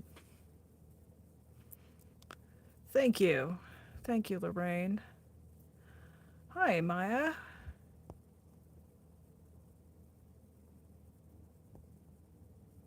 Oh, Lorraine, I'm so glad to read that. Um, well, I've watched it. I mean, if you think about how harshly people in the 1970s were treated in the UK for possession, I mean, they just got imprisoned, like harsh, like just, and it's shifted a little bit. And I know that um, you got some access to cannabis for medical uses now, and that was just absolutely not even tolerated. So once you get that door pried open a little bit through medical use, more and more people start to realize it's not the devil's lettuce. And then um, then then all things are possible.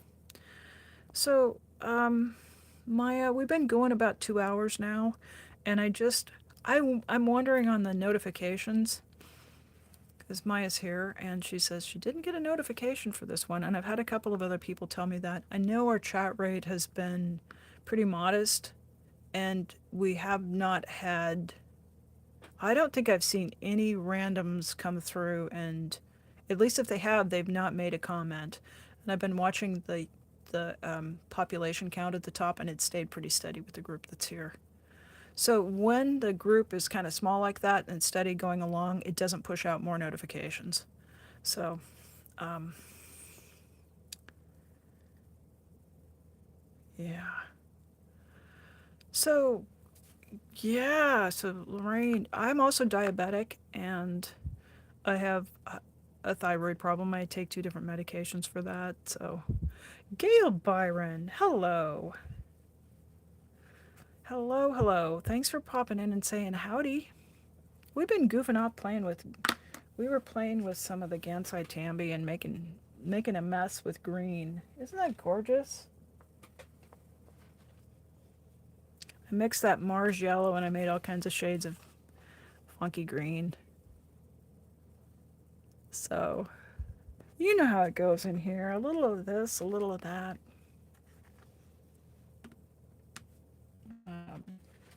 Yeah, I just did a few. I mixed colors with that Mars yellow. I think that might be my favorite out of the collection. So that's what we've been up to. Just drawing some pebbles. Just spending a little time unwinding. Yeah. So there've been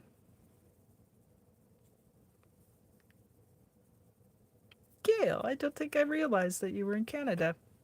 I like you even more.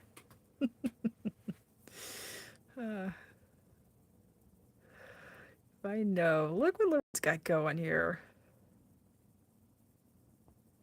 Yeah. Yeah, and do you get the notifications when it's the verticals? I feel like they go out a little bit better when I go horizontal. But then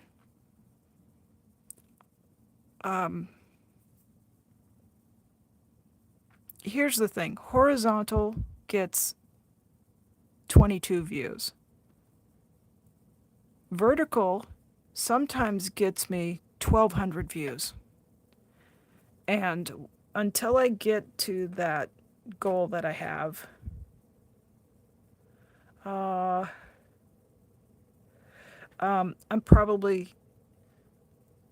gonna favor this, and we seem to be working it out. I don't have anybody in here just really pitching a fit about the fact that it's in the vertical.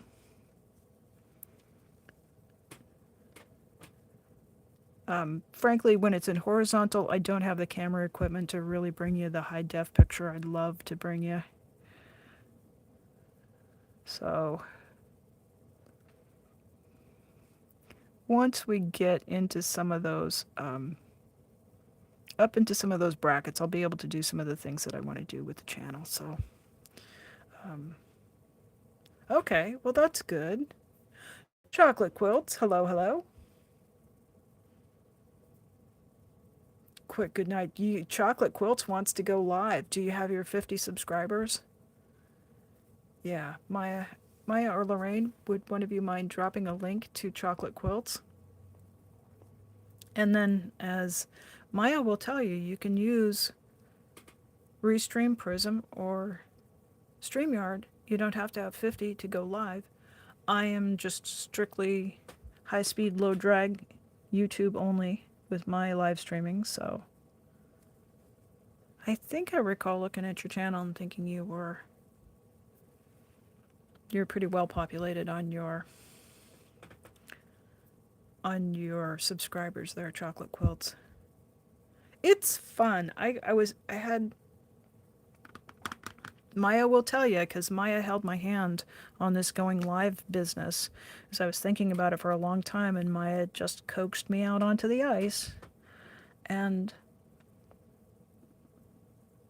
I have found it rewarding. I have found that I am re-energized in my creative practices, and I really look forward to hanging out and talking with people. And I was kind of going through a low spot after the heart surgery, because it was really, it was kind of a close call. And we had an intervention, and then I went through cardiac rehab trying to get back to doing hiking and the things I like to do, and that's not really happening, so I've got to work my way through that. And it's really been a help to be able to stream and just interact with people and to have something to look forward to. It's I say this every night. I appreciate you guys so much, and I try to not yammer on about all the challenges because life is hard. It's hard for everybody. But it feels like it's getting better. And you're going, hey, I had that bad thing happen and then I didn't die, and now I guess I have to figure out what to do, you know. And like it's sort of a bonus. I look at it. It's like it's just could have gone one way and it didn't, and so now what do I make of it?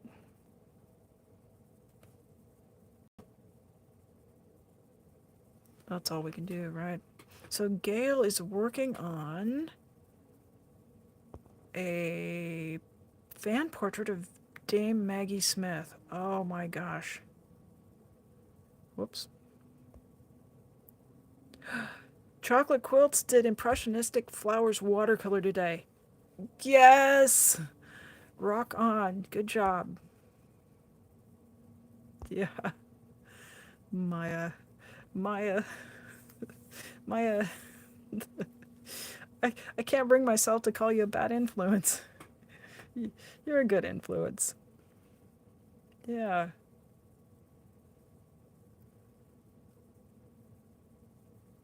Um, okay. Chocolate quilts. I have been running the last couple of weeks. I've just been trying to fill space and make a place for people to come and chat. We've got a lot of stuff going on in the protest community that I'm a part of. And so it's tended to be like late night West Coast US time. And prior to that, I was running at probably 3, 4, 5 a.m. West Coast time. So very early morning. Um, and those ones that I was running at 4 a.m. they had a they had a lot more people than the ones that I'm running in this hour. So yeah, Lorraine, do you think you could? Would you mind dropping a link for Cricket Cinema? I know they're not. He's not in the chat, but Cricket Cinema is someone we see all over the chats and always contributing. He's trying to be able to live stream, and he is at 37 subscribers, so he's pretty close to making his 50. So if any of you here are not subscribed to Cricket Cinema, um, he's got some cartoons and he's got some content, and I would love to see more of that. Also, I put a link. You know what? You might not have to, Lorraine. I put up a. Thank you, Lorraine. I put up a community post that links back to Cricket Cinema. So if you take a look and you like the content, or even if you don't mind just having an extra subscription hanging on your subscription list for a while until Cricket Cinema gets to the 50 minimum so that he can live stream, that would be super.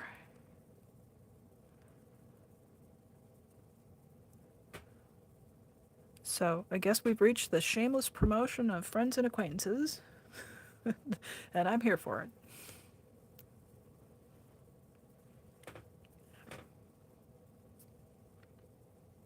Yeah, anybody who wants to make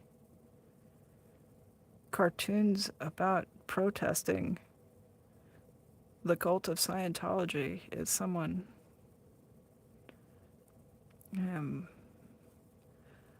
I am pleased to have a link so that we can get them up and running. Least we can do, yeah. Thank you, Lorraine. I appreciate that. And thank you again for stepping up and modding for me this evening. I sure appreciate that.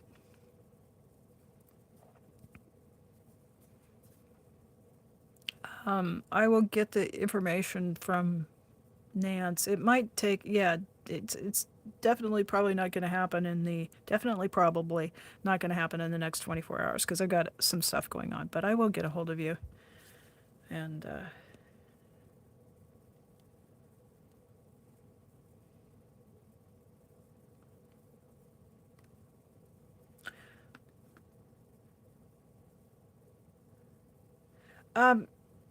Gail asks, so without 50 subscribers, you can't live stream. Yes and no. You can't live stream just by clicking on the plus button and going live on YouTube. You have to have 50 subscribers to be able to do that. However, you can use streaming services like Restream, Prism, and StreamYard. And I believe there are free versions of all of those. But I was curious to see what I could do within YouTube because I pay for YouTube Premium. And as you may have noticed, I'm cheap. So I said, I'm paying $13.99 a month and I want my money's worth. So I also knew that StreamYard has all kinds of bells and whistles in their paid platform. And I knew that I would be really tempted to subscribe to that. And I just wanted to make sure I had enough of a subscriber base to support that kind of an outlay for me. So, but Maya is a person who, she streams through.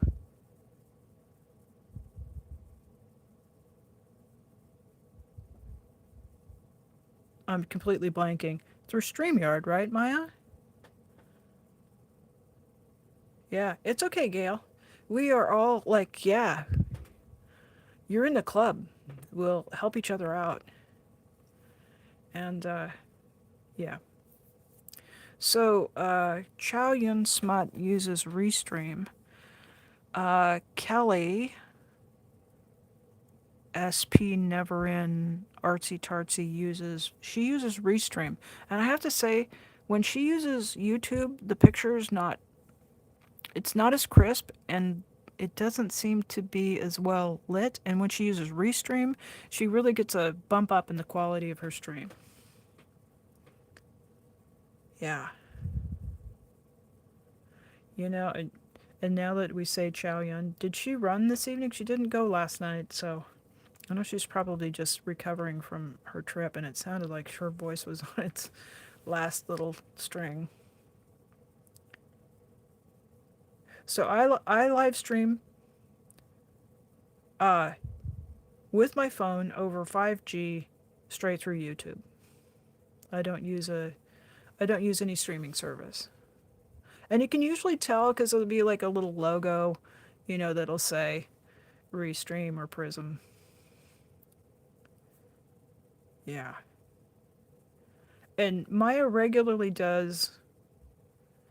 Now, Maya does streams where she'll pull up Drop Short Media, and she often invites me to stream with her. So she'll get it going, and there'll be, two or three of us up there on the screen. So,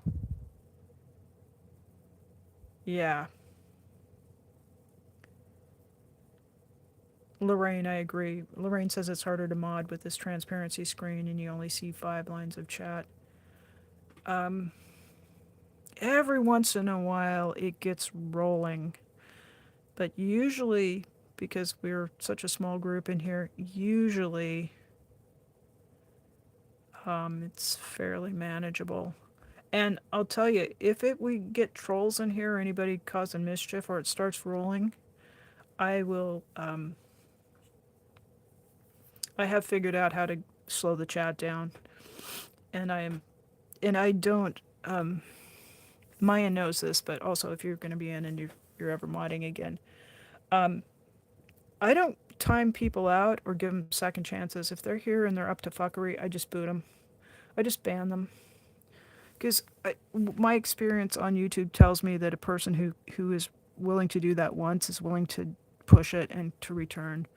That there's very few people who come in who are just fucking around, who are not routinely, that's their entertainment. So,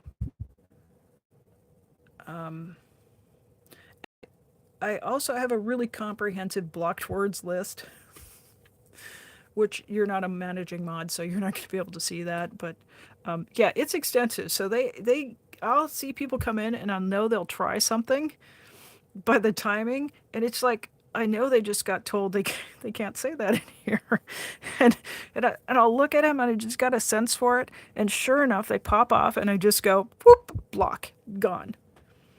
There's so much content. There's not anything here that's life saving for anybody. There's just no, I, I think you get me. Oh, okay. So, Gail, that's probably a good way to do it. I'm just going to set the pen down before I just make a big scribble across. This drawing is, I'm pretty pleased with it. I like it. I think I get a couple more to put in down here, but I'm just enjoying talking, so I'm just going to do that for a minute. So Brad has enjoyed it, has invited Gail. So what'll happen is he'll get the stream going on his program, or on his side of it. And then he'll send you an email with a link. All you have to do is click that link. And that takes you to the entry point of Restream. And then once you get in there, you answer the question about giving permission for Restream to access your camera and your microphone. And there's a very simple tools option where you can click on camera and you can choose your front facing or your back facing camera. There's a line where you can enter your name, your username, and then there's just a button you push and it tells the streamer, in this case Brad, it would tell him you're ready. And then it takes you into another screen where you can chat with the other creator before you go live. It's very, I find it to be very easy to navigate. That's what I use when I'm streaming with Eric Rader. Well, you were streaming with Eric Rader, so it's really, if you could navigate that, then you can navigate what Brad has going on. And I encourage you to do that. It's a lot of fun. And when you've got somebody else there, you don't have to worry about dead air. It's really helpful to have other people kind of just fill in, and the viewers do seem to enjoy it. Yeah, what does Brad use? We might use Restream. Yeah, I know Eric Rader uses StreamYard. That's what we use over there. And then when you're in StreamYard, there's also an option that you can chat with the other creator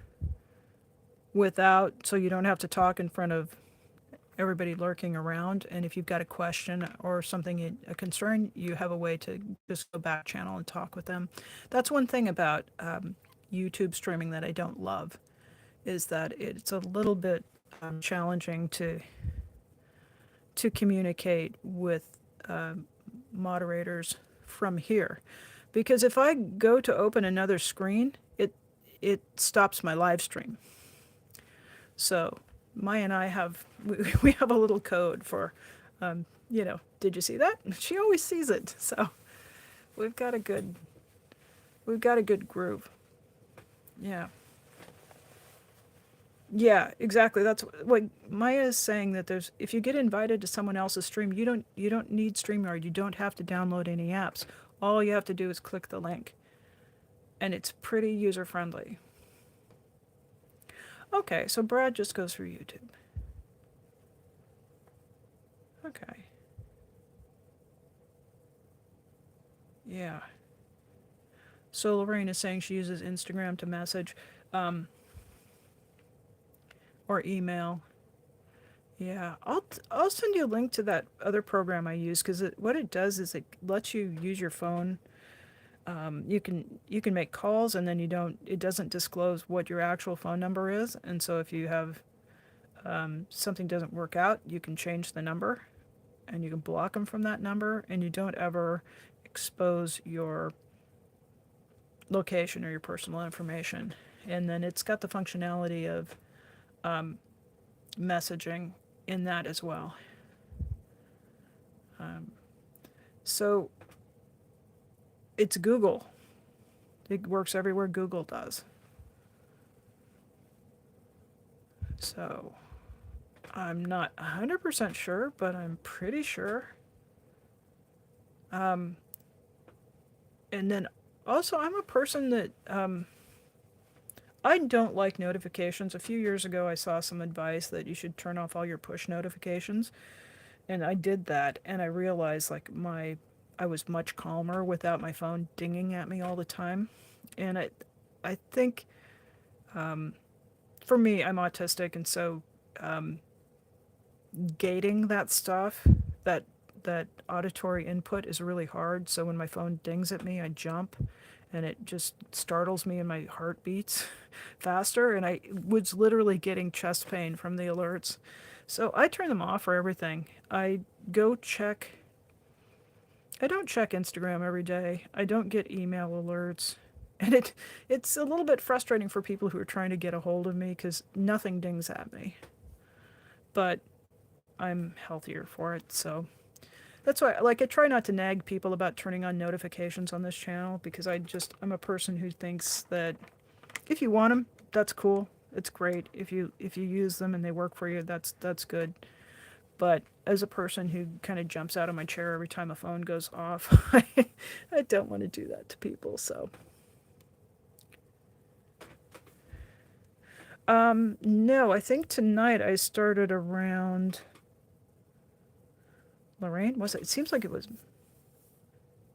I started a little bit earlier tonight because I was with Nance Drew, and we were.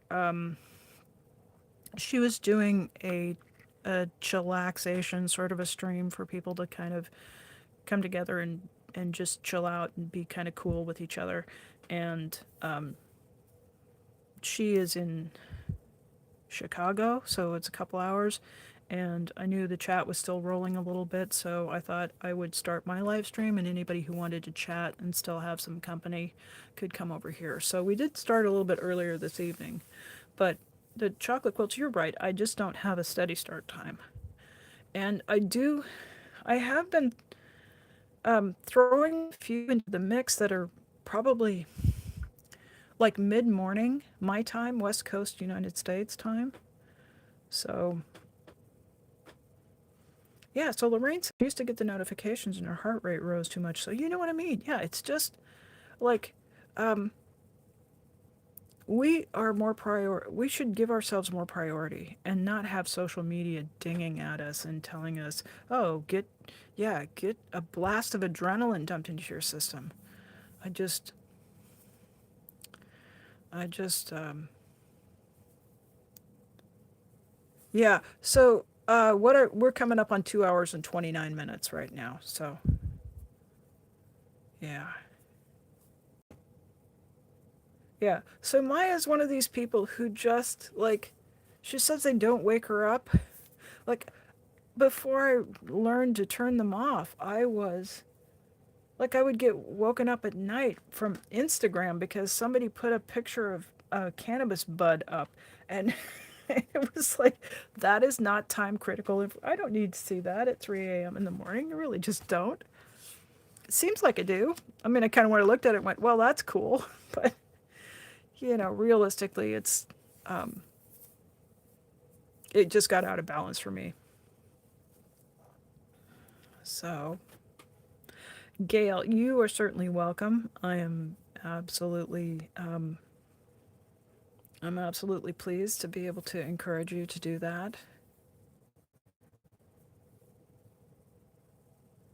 Uh,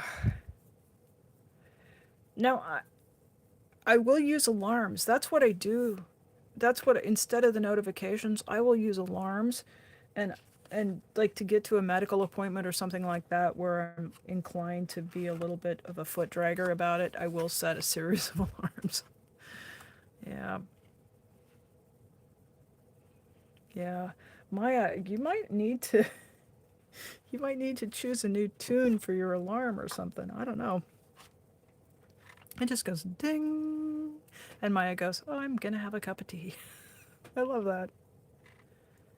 Yeah. Yeah, I think alarms are useful. Did I show you this, Maya? This was the shadow green. And then the green mixed with the gamboge and the Prussian blue. I got a little heavy-handed with the ultramarine wash. I still think I like this one better. All right, Gail. Thank you so much. I'm so glad to have encouraged you. I hope that we'll get you up to those 50 subs and get you live streaming. And yeah, maybe we can figure out with Maya and myself and you. Maybe we'll just get a 3-panel stream going.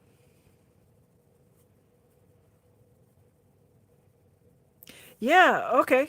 So I started it, and then I just I put in these guys, and I this one I just put the big ones in, and then I did the circles, and then I filled those in. This one I just had some paint mixed up, so I went ahead and put in the smaller rocks. But I like the definition in this version a little bit better.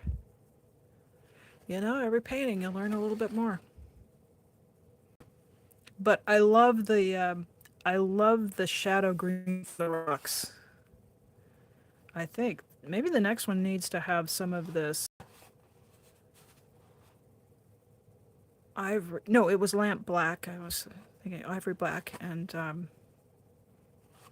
some rocks in the shadow green because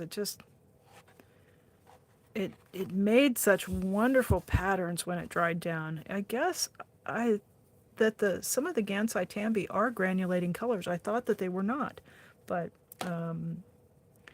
they do seem to have granulating properties. So I stand corrected. Okay, good. All right. Thank you, Lorraine. I love the green one too. Yeah, I bet I don't really think of myself as a realistic painter.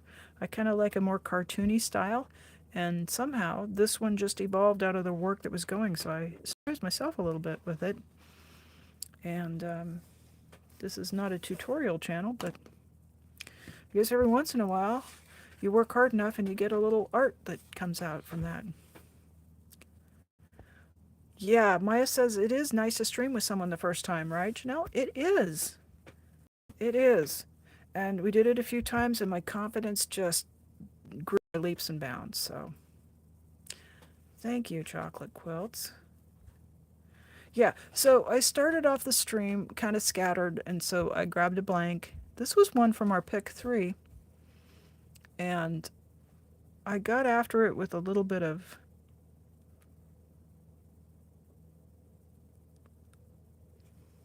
all right. Prussian blue. So our 3 were okay. This was Goldie's. It was gamboge, Prussian blue, and permanent rose. And then I got it mixed up with one of the other ones because we were working kind of in close. The groups of 3 hues were pretty close, and I laid on a little bit of that ultramarine blue that Gail had chosen, and then I went to collect them up, and I went, oh, that's gamboge plus ultramarine blue. So then I came back in with a little Prussian blue. So it got a little dark. It was a little bit of a struggle to see it. But then we finished up with this guy. So I guess that tells us it doesn't really matter where you start. It matters where you finish.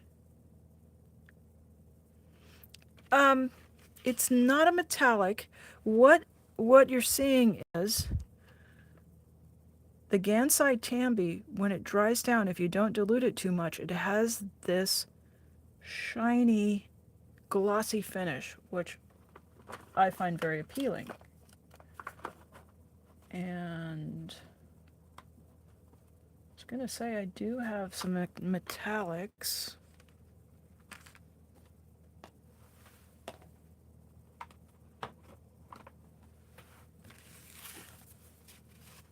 To compare it to.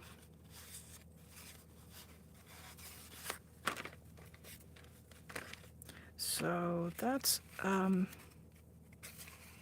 paints I have are, let's see if the camera will pick that up. So there's a little sheen. It doesn't really show very much in that one. Let's go with this one. This one has got some pearlescent paints, and you can see what it does. So there's more reflectance off that compared, but there is some light reflecting. Let's see what it's a camera trick.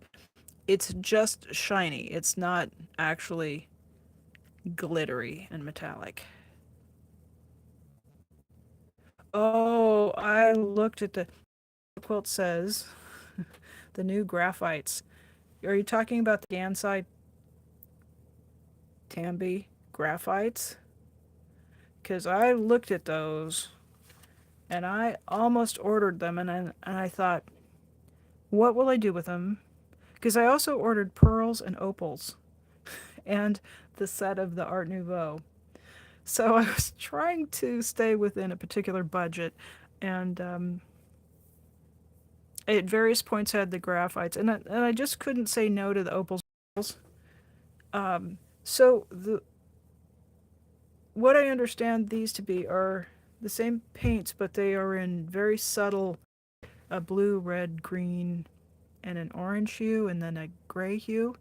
But it's got graphite in it, so when it dries down, you can take a rag and polish it, and it gets a shine. Um, uh, I'm flapping my hands. I'm very. I want to give those a try. So yeah, do tell us how those work. Okay, it is a strong, beautiful reflection. Oh my goodness. So what I was thinking was like if I use that on the rocks and then like a shiny rock, that seemed very